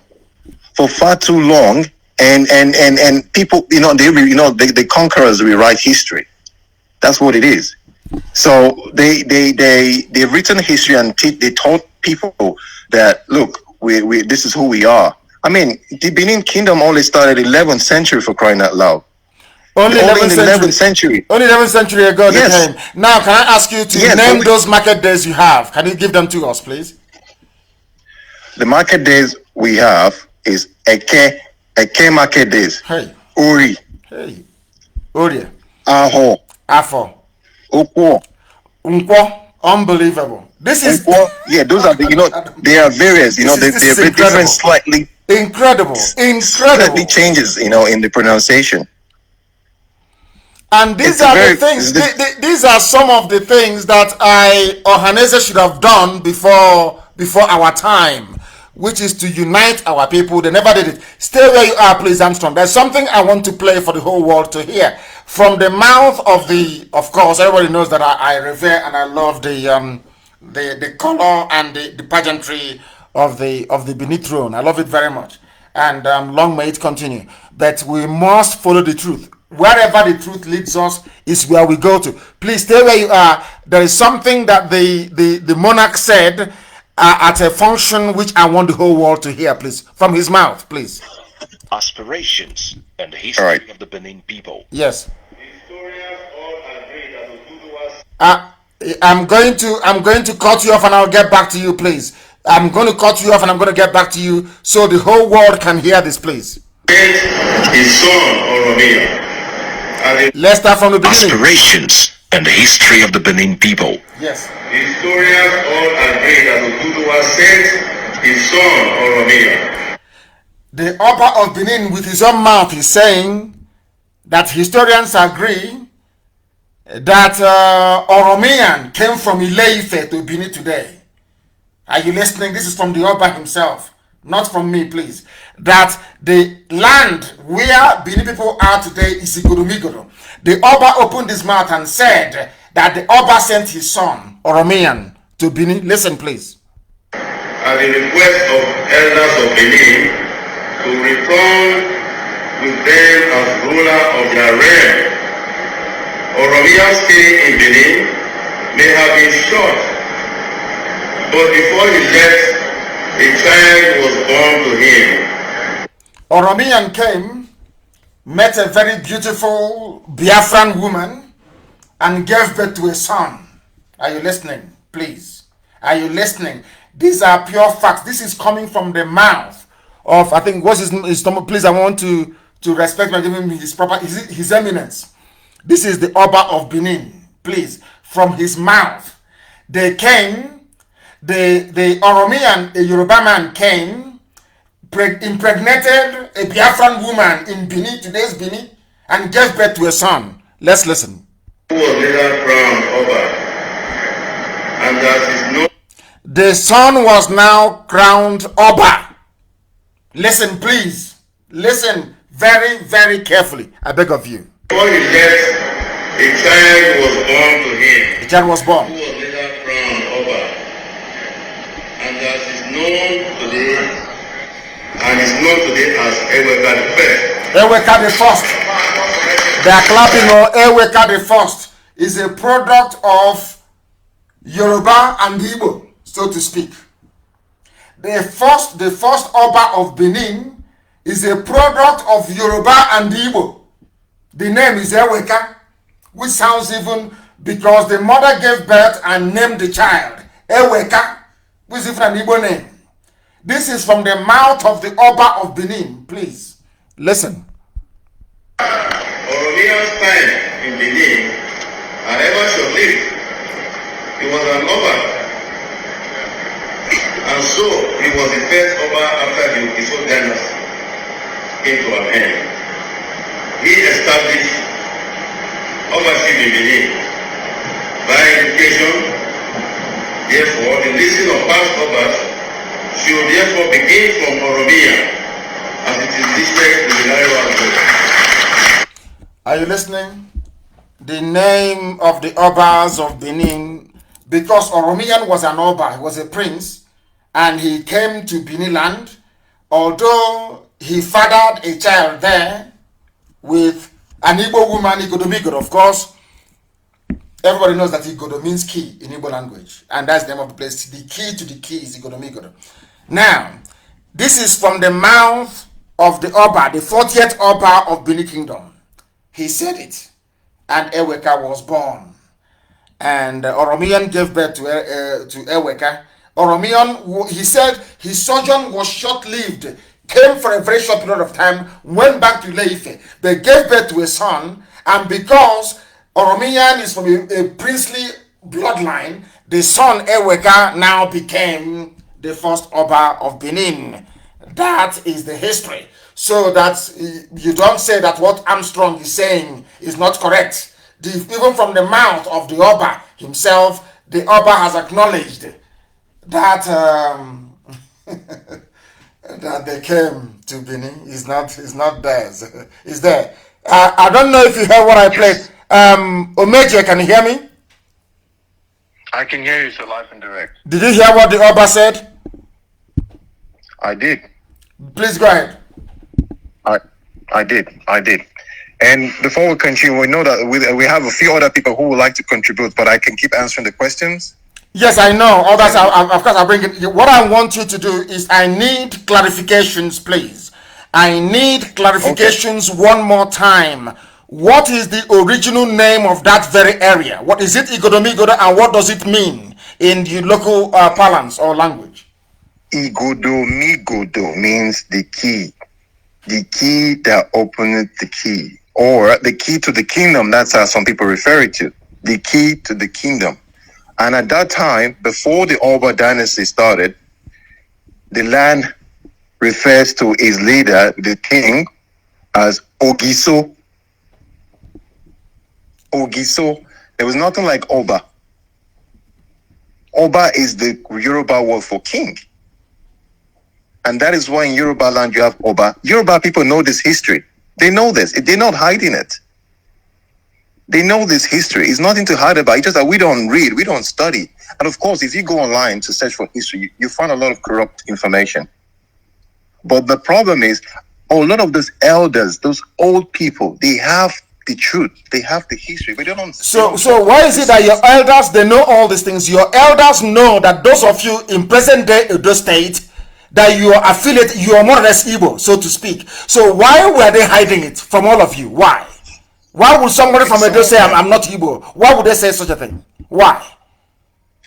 The thing is that a lot of these people don't know these three things, and those elders that know are all scared, because if you talk in Edo State, right, they've implemented that mental sense of people being very scared.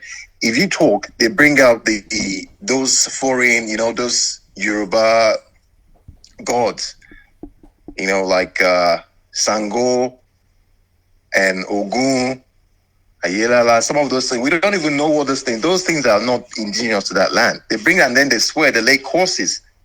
So these people are afraid. People are scared. So they've been made to be, But I don't know why Nollywood cannot do this. As somebody wrote on my page, I don't know why Nollywood cannot do such movies. These are the type of movies they should be making. Not one native doctor strangling a chicken, talking rubbish. These are the sort of movies they should be making to remind us of our history. Because when I say that our people, when we started preaching this very gospel, we said that our people are all related. When I went to Ishekiri and I said Ishekiri is Biafra, they asked me why. I said, from this car that I'm sitting in, looking at this marketplace, they dress, there is no difference between the market in Warri and the market in Owerri. It's the same thing. They dress alike, everything is the same.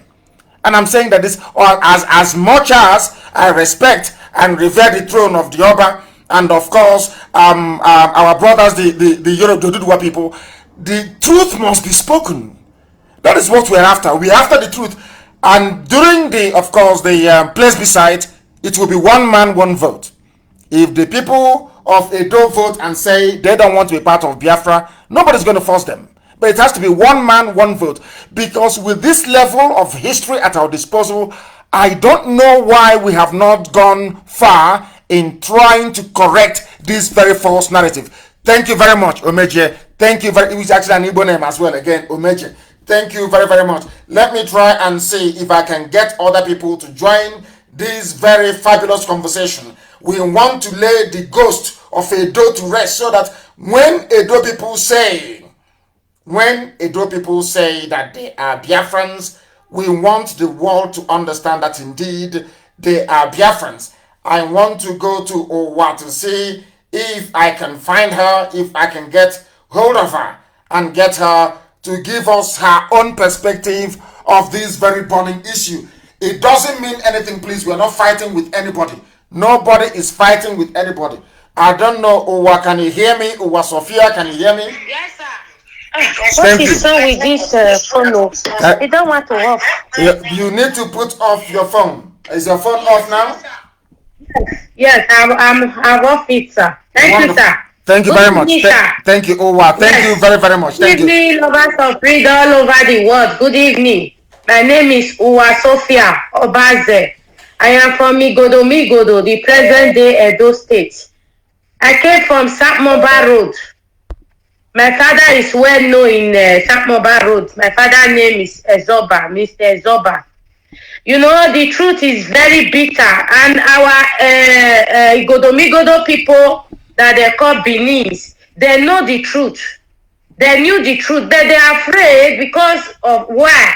Because a lot of their parents, they belong to secret court from Ile-Ife, from Yoruba land.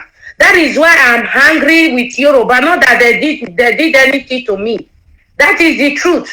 So, sir, you asked Mr. Omeje one question that he didn't answer very well, but I want to answer that question now. Why did they take? Are you hearing me, sir? The world, not just me. The whole world is listening. The whole world. Okay, is listening. why they took Oba head after death to Ile-Ife? There is a pronoun in our language that they said, "Unwekme wiyoha." That is to show that a lion head did not lost in the bush. That is the meaning. A lion head. The head of a lion does not lost in the bush. That is the meaning. There is a proverb that Oba of Benin, the indigenous people is the slave to Oba. I have the cassette. I have the audio record that they are using to threaten one person now. I have it. They are saying that we are the slave to the Oba of Benin. We and our unborn children plus us, our parents were slaves.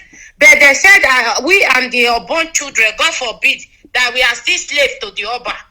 You know, that is to show that if this Oba Benin die, if his son come in, so my own children, God forbid, will still be slaves to the son. You understand? They have been doing these things years to years. They have been doing it to us.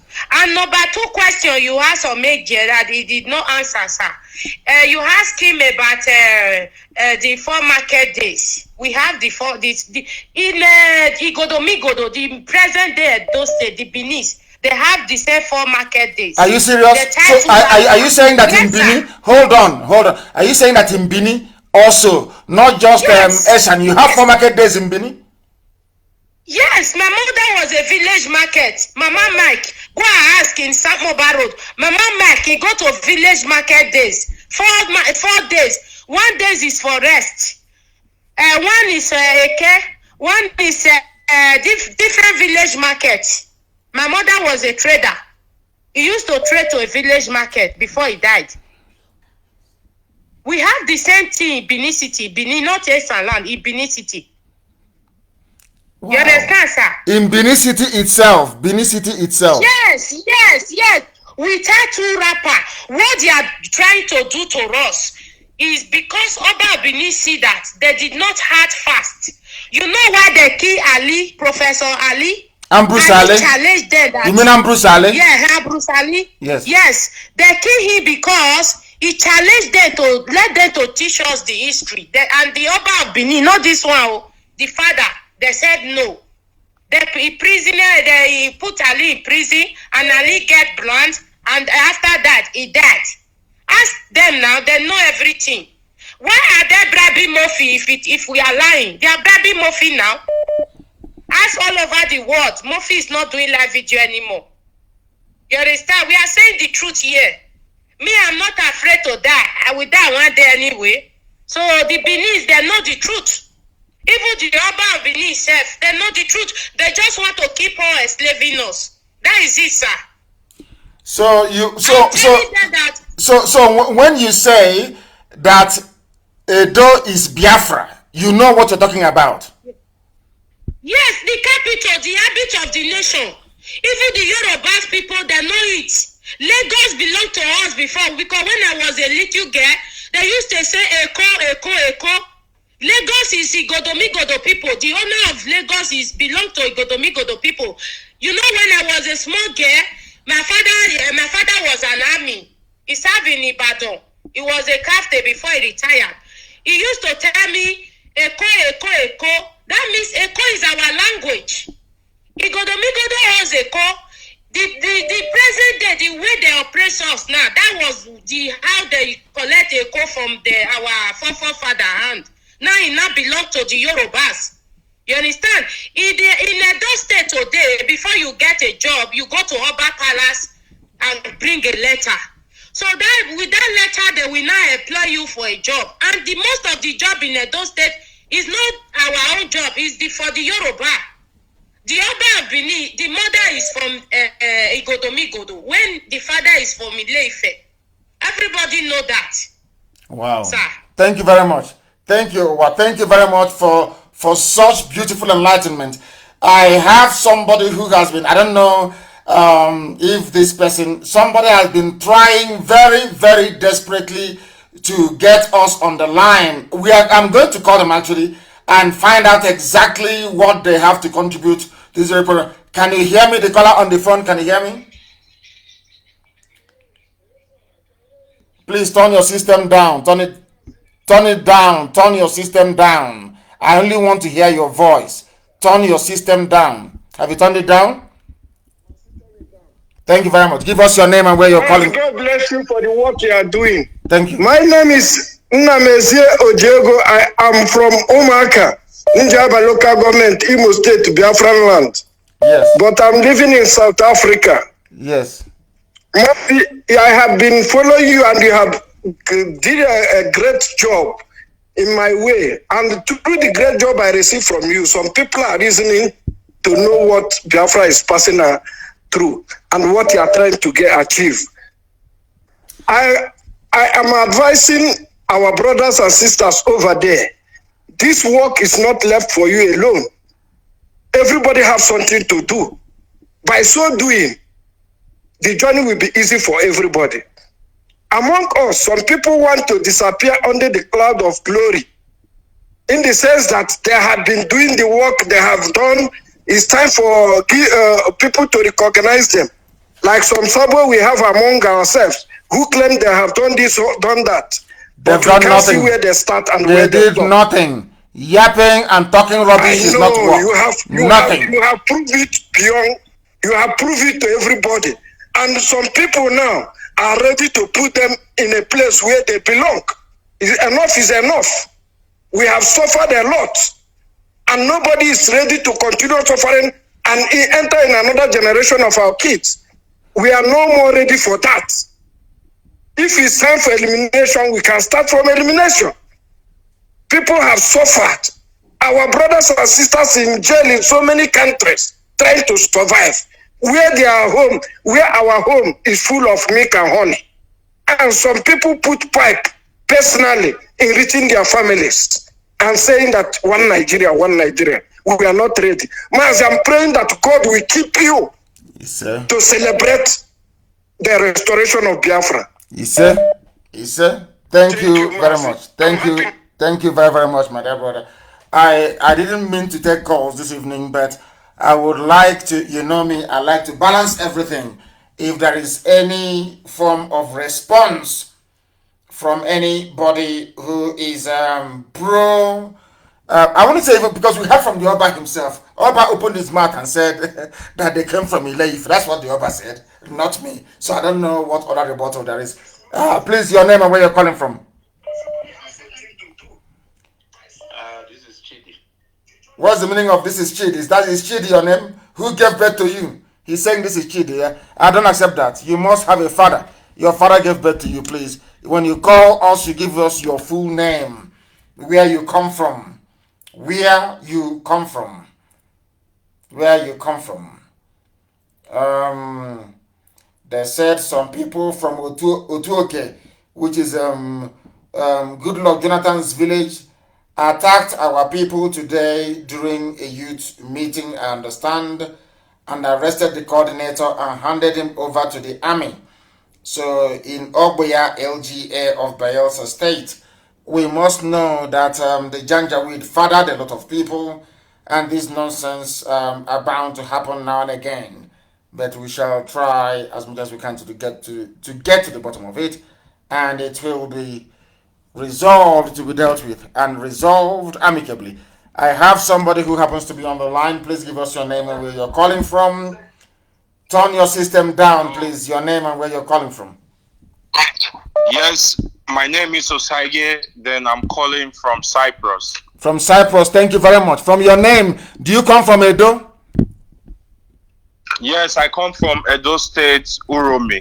Uromi, thank you very much. Are you part of the school of thought that says that you're Biafra or you're Yoruba? Which one are you? Confirmed Biafra, a very strong one. Okay, please go ahead. Okay, I want to throw more light about the Godomigodo people you were talking about. Yes. Yes. I think when I was in secondary school, my grandfather told me a lot about the history. Yes. We are listening. Go ahead. We are listening. Go ahead. Don't stop. Okay. Please go ahead. Okay. If you look at from the Esan land, like the Esan is not our name. Yes. First, because the name is people that run away, like people that run away from trouble. And the Benin Kingdom, there's a saying, they say when you see an Esan person, you have to kill that Esan person first before you can kill a snake. Meaning, if you see a snake and an Esan person, you have to kill the Esan person before you kill a snake. Do you understand? I do. I understand that. Yes. And what does that? What does that supposed to signify? Was it because Asian people killed an Oba? Is that correct? Did Asian people kill an Oba at one point during a war? Yes, during the war. But I can't remember the particular Oba. Then I think all the Asian people were driven from the Benin Kingdom, which this present day Edo State is for Igodomigodo people. And my grandfather used to say, if you check Uromi, you can still find older people. They are Igbos. They speak Igbos. If you like anywhere I go to, are you serious? I tell them some of the older ones, they still have Igbo dialect. They speak Igbo in Edo State. If you have anybody from Uromi, anybody watching live now that can call one of the elders in Uromi, if they are willing to say the truth, they will tell you that. My goodness. Every time we keep discovering, every blessed day. Thank you very much. I'm very glad that I took your call, actually. Thank you very, very much. We have somebody on the line. I want a Yoruba Bini person, if there's anything like that, to please try and call us as well. The caller on the line, can you hear me? We have a caller on the line. That caller, can you hear me? Reconnecting. I don't know why it says reconnecting. Let me go to the Skype and see who is there. The caller on Skype, can you hear me? No, they are not paying attention. The caller on Skype, can you hear me? Good evening to you. Please give us your name and where you're calling from. No, they cannot hear us. Connection was lost. They cannot hear us. Sadly and unfortunately, we have brought that very conversation to an abrupt end. We thank all of you. These people are, oh my goodness, people are calling from all over the place. The caller on the line, can you hear me? They are there. They are not doing anything. They are not saying anything. I want somebody who will call from the Yoruba side of Benin, because they've been there now since 11th century, so it's been a very long time, and they're entitled to the land as well. The caller on the line, can you hear me? Hello. Yes, please. Your name and where you're calling from? Okay, my name is Olada Poshitu. Yes, Olada Poshitu, please go ahead. We are listening. Thank you very much. Go ahead, we are listening. Okay. Yeah, due to my personal research, actually. Yes. I feel the Yoruba people are originally from Igodo.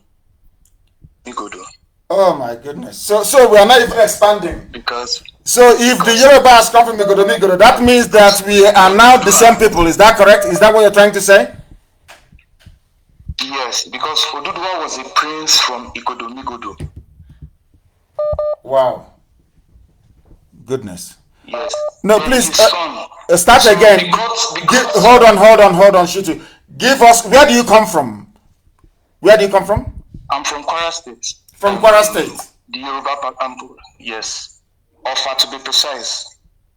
And what are your sources? What are your historical sources to say that the Yoruba Oduduwa came from Igodomigodo?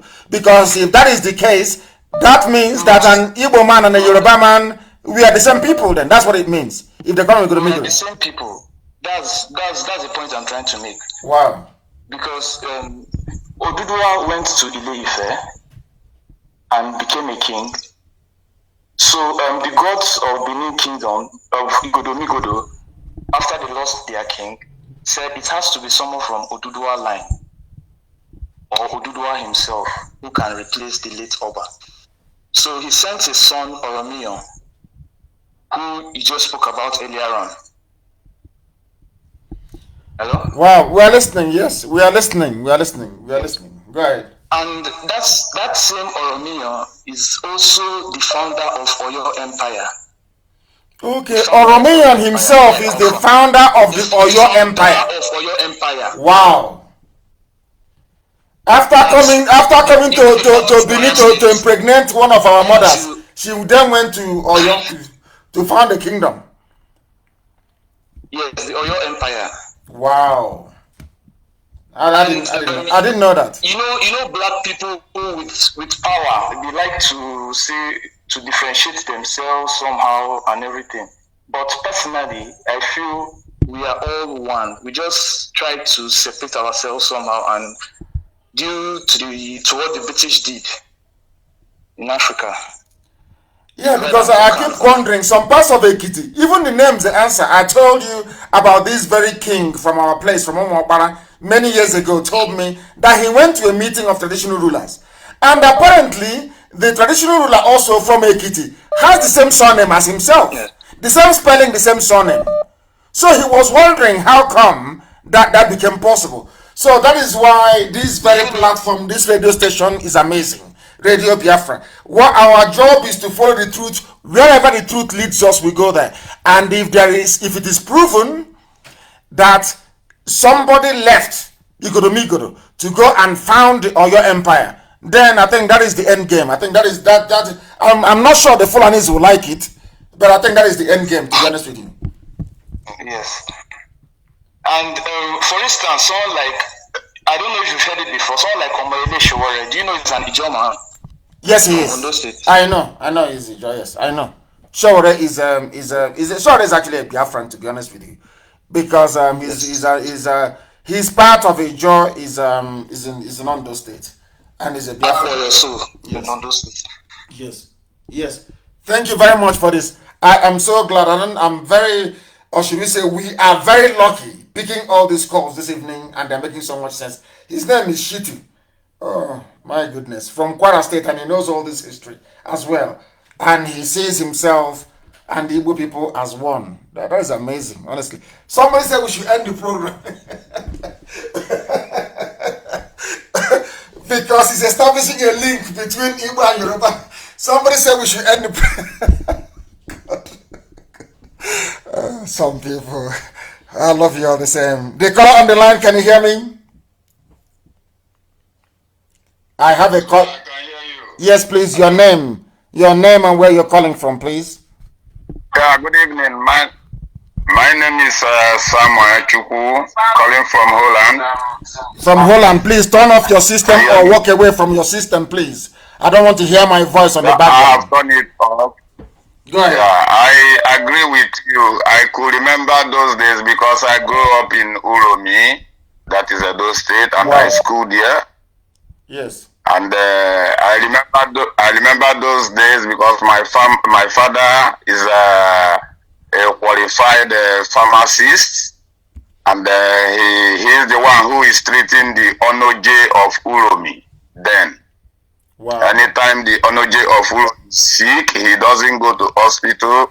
The only thing he will do is to call my father, and my father will pick me up. We go to his palace, And after my father finished to take him injection, sometimes we can sit down and discuss. I could remember in earlier 80s, the Edenoje, the name of the Oba then was Edenoje of Uromi.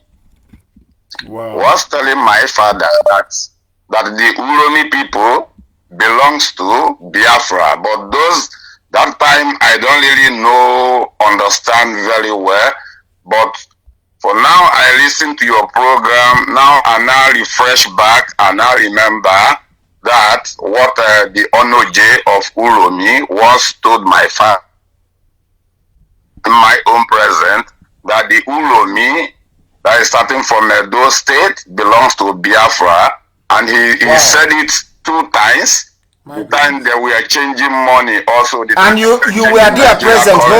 Hold on. You were there present and you heard him say. Yeah, I was there. Wow. 2 times, because he used to have a very good conversation with my father, because my father is the one treating him. Anytime he gets sick, he never go to the hospital till the day he die. Wow. So 2 times he said it to my father that he loved Igbos too much, because Igbo also belong, the Uromi, starting from Uromi and go up belongs to Biafra. And also coming to talk of the market days in Uromi, the same we have Eke Afon Orie, we have it in Uromi also. We have Osugono, Osugono market, Ubiaja market, and Ekboma, and then the 4th day will be Ekio Day, that is Nkwo market day. Wow. Wow. I think we are going to do a DNA test. We are going to do a DNA test with Oduduwa people, with Yoruba people. We are going to do a DNA test. I'm telling you the truth. What I'm hearing this evening is astonishing. So how come all of you kept quiet all these years? They've been dividing us, and all of you kept quiet. Nobody said anything until now. Why? Yeah, because nobody have opened our eyes. Not until you come out to open our eyes. The more we listen to you, the more our eyes open. Like this, I just open up now, was how many years ago, which that I have already forgotten. But today's topic make me to flash back and remember that was in early 70s, 80s, the Edoneje of Uromi. I was sitting right beside my father when they were discussing, and he raised it. And second time he raised it again was early maybe 80s, the time they tried to change new money. Wow. This is amazing. Thank you very much, my dear brother. Thank you very, very. I can't believe what I'm. This is astonishing. Tonight's program. I don't know what we delved into. The caller on the line. Can you hear me? Can you hear me? Can you hear me? They're not listening. They are not paying attention. The caller on the line. Can you hear me? No. Good evening to you. Please give us your name and where you're calling from. Okay, my name is Mazi Nnamdi. I'm coming from Benin Republic. Benin Republic, yes. Did you live in Igoromigodo before? Have you lived there in Benin before? No, Mazi, no. Okay, then I am taking calls from those who have lived in Benin City, Igoromigodo itself, to give us a new perspective on this discussion this evening. The caller on the line, can you hear me? I greet you so much. Can you hear me? I can hear you loud and clear. Please go ahead. Hear me? My name is Obede Sonny Egbehoy. Yes. Sonny, go ahead. Can you hear me? Loud and clear. Go ahead. Yeah. My name is Obede. I'm calling from Edo State. Yes. Thank you. Go ahead. From Ugo. I just want to add a little more to what our sister has said, Sister Uwa. Yes. Can you hear me? I can hear you. Where are you from, actually? What is the name of your village? Your village? Ugoni Okoriongo. Wow. Go ahead. My name is Obedi Ugoni Okoriongo. Thank you. Go ahead. Okay. But what is talking in detail is not. Okay, let me go ahead. I just want to add a little bit to what our sister has said, Sister Uwa. Yes. In the real sense, the whole of Benin, Edo, Igodomikodo as a whole, we are Biafrans. Wow. Why do I say that? Is that we are Biafrans? Is that both the names and everything all are almost the same, a little slight different. And before that, around 14th century, it was a very great exodus that took place. Yes. Before the coming of according to our Oba, the king, before the coming of Oba, we were living like one family before the coming of Oba. I know definitely that irrespective of what the truth may be, but if we really want freedom, we must stand on the truth. Yes, that is true. Truth, yes. The fact is that that eviction was not accidentally; it was orchestrated and well planned. Yes. You understand? Because the same tactics the Fulani are using today, that was the same tactics the monarchy as of then they used to invade our land. Once they have succeeded in getting into our land, they started impregnating our women. During that process, those children grew up. Then I told those children, according to my history book, if just spare me some few minutes, I will still name the names of the kings before the coming of Oduduwa lineage. You will see those names are related to all the ethnicity in all our region east. Wow. So what I'm trying to say, the same tactics the Fulani are using today after impregnating our women, when those children grew up, they now took those children away. They now told those children the reason why they were born. Wow. So they now use those children to take an oath that this is their mission, this is their battle. That was how they conquer Igodomigodo. Then they now change the name to be Benin. As the same time, all market days, every village has their own day of market, just as the same. There is nothing different, even up to the name. If you can spare me some few minutes, and you will see the names of those kings. Many of those names, the Igbo, the Edo, the Jaw, the Calabar, all are those names of those former kings before the coming of Oromia or the lineage of Oduduwa until that Igodo. Now, there is something I want to say this evening, which may confuse a few people. But I now know the reason why Biafra did not come in 1970, between 67 and 70. I think that Biafra will not be complete without Igodomigodo. I'm being honest with you. Biafra is incomplete without Igodomigodo. There is something about that place. Even the name it bears is very deep and mysterious. A key within a key. Igodomigodo, the key that opens the key. There must be something there about that place. There must be something about that place which we still don't know about. Can you hear me? Yes, I can hear you. Go ahead. Yes, I can hear you. I have mentioned my name under the banner of Uwa. Take notes now. There will be some code I will send to you that will lead us through this struggle of Biafra, which nobody has ever the code. But I will send it to you. That one will be some part of our guardians during this struggle. Okay. It's a secret code. Please pass it through or one will send it to me. I believe you never told me anything about secret code before I said this. Maybe there is something about that particular Igodomigodo.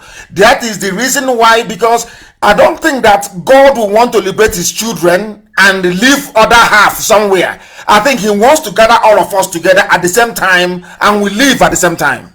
That's what I believe. Yes. Honestly speaking. Yes. That's what I believe. We must keep telling our blood brother over there that whom they are, because they have been carried away with fear, in the sense that those that did this thing, they know one day that the truth will be revealed. So because of that, they put fear onto their mind in the sense that they are a God, that you don't talk to God, because they know without boldness you cannot free yourself. That was their agenda. They concentrated those fear ever since those years. Wow, thank you very, very much. I am delighted and I am waiting for the code. Thank you very, very much. Somebody is saying here, as a Yoruba man, due to my own research, Oduduwa was originally a prince from Igodomigodo, present-day kingdom, present-day Benin kingdom. He was banished and went to be a king in Ile-Ife. When the late Ogiso died, the gods of Igodomigodo said the new Ogiso must be Oduduwa or his bloodline. Oduduwa declined and sent his son Oromiyan to be king. So Oromiyan had a child called Eweka, which of course is an Igbo name, changed the title from Ogiso to Obaship, and renamed Igodomigodo to Ile Ibinu, meaning land of vexation. Oromiyan later installed his son as Oba and led Benin Kingdom to go and discover the Oyo Empire. Hey, there is there's a problem here. Okay, we shall see. There's going to be some sort of DNA, I'm going to tell you the truth. DNA between us and our Yoruba brothers. We're going to have a DNA, because what I'm seeing here, people are stating facts. These are not conjectures. People are stating facts. And the Oba of Benin actually opened his mouth and said the same thing. So that means that the boundary of Biafra actually starts in Ondo State. So this is why there's been this delay all this time. And can you imagine, had there not been any Radio Biafra, would all these things have come to light? I believe that the answer is no. Let me take one more call and see if they can shed more light on this. The caller on the line, can you hear me? The world is listening. We are Radio Biafra, we are live and we are direct. Your name and where you're calling from, please. This caller on the line, can you hear me for the last time? No, I don't think they can hear me.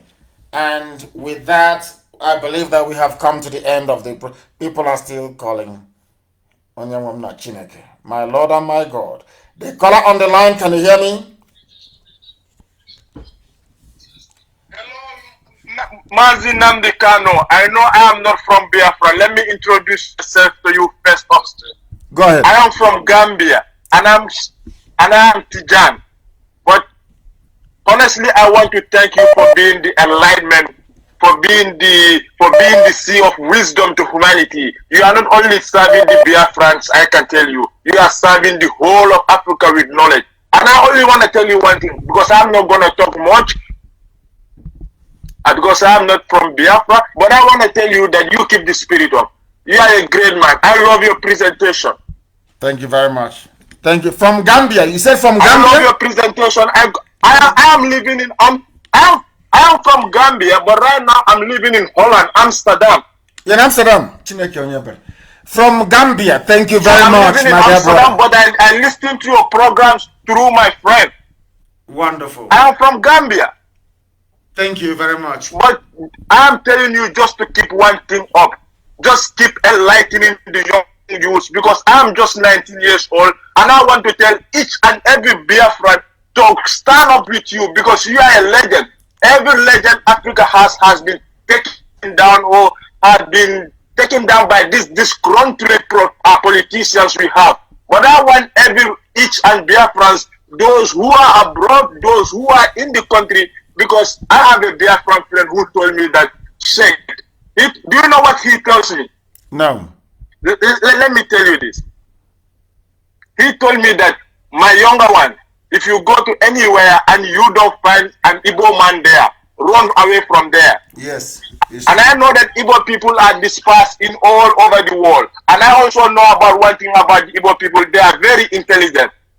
Of course, you guys have the wisdom, you have the courage, you have everything it takes to build up your own desired country. I swear to you, Nnamdi Kanu, I will come to Biafra with my brother who is always listening to you. And if I come to Biafra, I'm gonna be happy, even though I'm not from there. Biafra, let's keep this spirit up. I love you, Mazi Nnamdi Kanu. Thank you very much. I love you too, my dear brother. Thank you very, very much. He is from Gambia, but living in Holland. We are one. We don't hate anybody. I'm being honest with you. I want Africa to be free, and I'm sure that is the wish of every Biafran right across this very planet. Tonight's broadcast, people are saying it is a bomb, and that we must continue. That we should continue on such trail. Our desire is to bring this noble family together. We must, but I don't know how that Oromian impregnated the woman. And I hope it's not by force. I hope it's not by force. The one that gave birth, because sometimes the calls are plentiful. The calls are plentiful. As long as it wasn't by force. That is what I'm saying. If it's not by force, then there is no problem. The caller on the line, can you hear me? Yes, please. Your name and where you're calling from. Turn the system down. Turn it down, please. I beg of you. Turn it down. Yes. Good evening to you. Your name and where you're calling from? My name is Adabaya Chibueze Joseph. I'm from Anambra State, but I'm calling from Cyprus. Give us your name again, please. This is Adebayo. My name is Adabanya. Adabanya. Okay, please. I ask him also Adebayo. Say, hey, so good. Adebayo, please go ahead. Adabaya Chibueze. Thank you. Honestly, I'm Anambra, but I'm not from Edo and the rest. But I just want to contribute particularly about the Igala Kingdom because it seems almost the same with the Edo people. I lived in Kogi State, Eda precisely, for about many years, so I can tell more about it. I heard about one of your programs the last time you talked about the Igala Kingdom and the rest of them. Yes. So it motivated me, and I started talking with some of my Igala friends I had, and I put it straight to them that can they really change the narratives of yesterday by looking into their histories? And honestly, these are diehard one Nigerians. These are diehard restructurers. And when I engaged them, they really went back and made research. As I'm talking to you right now, many of them are listening to this program right now because I really gave them the reason to understand themselves and to understand the narratives. So I felt, in as much as maybe I can't be in that position to do more, but the little effort I can do, I will do it for the struggle. So I think the Igala Kingdom too has this misunderstanding too, like the Edo Kingdom too. But a lot of them, as I'm talking to you now, they're beginning to understand that there is a problem somewhere and they're making changes. Which is very good too. Wonderful, wonderful news. I am very. In fact, it's a very funny thing. Before I came on air, I stumbled upon when I was researching this man, this very brilliant mathematician, Daniel Oyibo. He is one of the most intelligent men to ever be on the face of this planet. Do you know how intelligent he is? Yes. People don't know the man is over intelligent, over brilliant, a mathematician. But we don't know him, we don't celebrate him because our people are blind. And I was reading about Igala. Do you know the funniest thing? Do you know that in Igala, they wrote it down in Igala history, that Eri that founded Aguleri and Umweri came from Igala land. Are you aware of that? It's there, it's in their own history. Yes, so Igala is claiming Umweri and Aguleri. So that is how close we are. And as soon as we understand and unravel, I remember when I was arrested, they said, oh, why did you include Kogi? You include Benue, you include Kogi. And I gave them the history of how a Janjaweed army came from the north, came into Benue, and was destroyed by an act of God. And at that very place where that army died from the north marked the boundary between us and them. And they accepted it. And I know that Igala till tomorrow morning, I know Idoma, I know Igede, I will stake my life on it. That we are the same people and they know it. Yes. Two-piece rapper for market days. Yes, they have a lot of local governments in Igala Kingdom that speaks pure Nsukka. Pure Nsukka. They don't speak Igala. Are you serious? And they're under Kogi State. I let any Igala person corner. There are parts of Igala that speak pure Nsukka, most especially those side of the ending part of Igala land that has boundary with Enugu Ezike, Ovoko, and the rest of them. They speak pure Nsukka. They don't speak Igala. Wow, wonderful. Thank you for your call. For almost 7 years. I can see that, and you're well learned and well grounded as well. I am very, very grateful for your call. This evening has been a thorough enlightenment, and I would have loved it to continue, but as with everything in life, it must come to an end, and we are going to visit everywhere. We've done Edo. Is there any doubt? I'm waiting for my inbox or anybody to tell me why Edo shouldn't be part of Biafra. They are very compelling. Once you have to tie two-piece wrapper, you have 4 market days. It's bye-bye and it's chicken, as they will say. I'm from Hausa people, of course, not Fulani. I have nothing against Hausa people.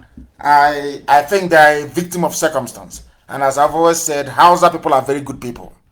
Hausa people are an ordinary Hausa person is a very nice, decent human being. They allow themselves to be corrupted by a Fulani Janjaweedism. But very soon we shall cure them of that very ailment as well. I thank all of you. I thank Omeje, I thank Owa, I thank all of you that rang in to give us a new perspective as to, and Shitu as well, who is from Kwara State. I don't know where he was calling us from. I thank all of you. But you can see now that things have changed. Maybe the way we relate to Yorubas may have to change from now onwards. Maybe we are related after all, but we need to know how Oromiyan managed to get our sister pregnant that gave birth to Eweka. We shall find out. And the fact that Oromiyan now left to go and found Oyo Empire, the whole thing is just amazing. There may have to be some DNA test. Very, very important. And Sabo will not be tested because Sabo will have Fulani DNA. So no Sabo should come forward, please. We want genuine Biafrans. I thank you all for listening. You can now see, when we say that Biafra is a religion, you believe us. You see how our people from Edo, we are tenaciously saying they are Biafrans. Every attempt to discourage them, they said no, they are. Today, they have made it known to the whole world. And we welcome them to this very noble family. This very family of IPOB. This very nation of Biafra. When we say that Biafra is a religion, you can now understand how fanatical we are about who we are. And here on Radio Biafra is where we worship, because Elohim is our God. I thank you very much, all of you, for listening. And my love and appreciation for all of you knows no bounds. You can see what we can achieve once we have a civilized and honest discussion and debate. I cannot thank all of you enough this evening. But from me, from here, it is good evening.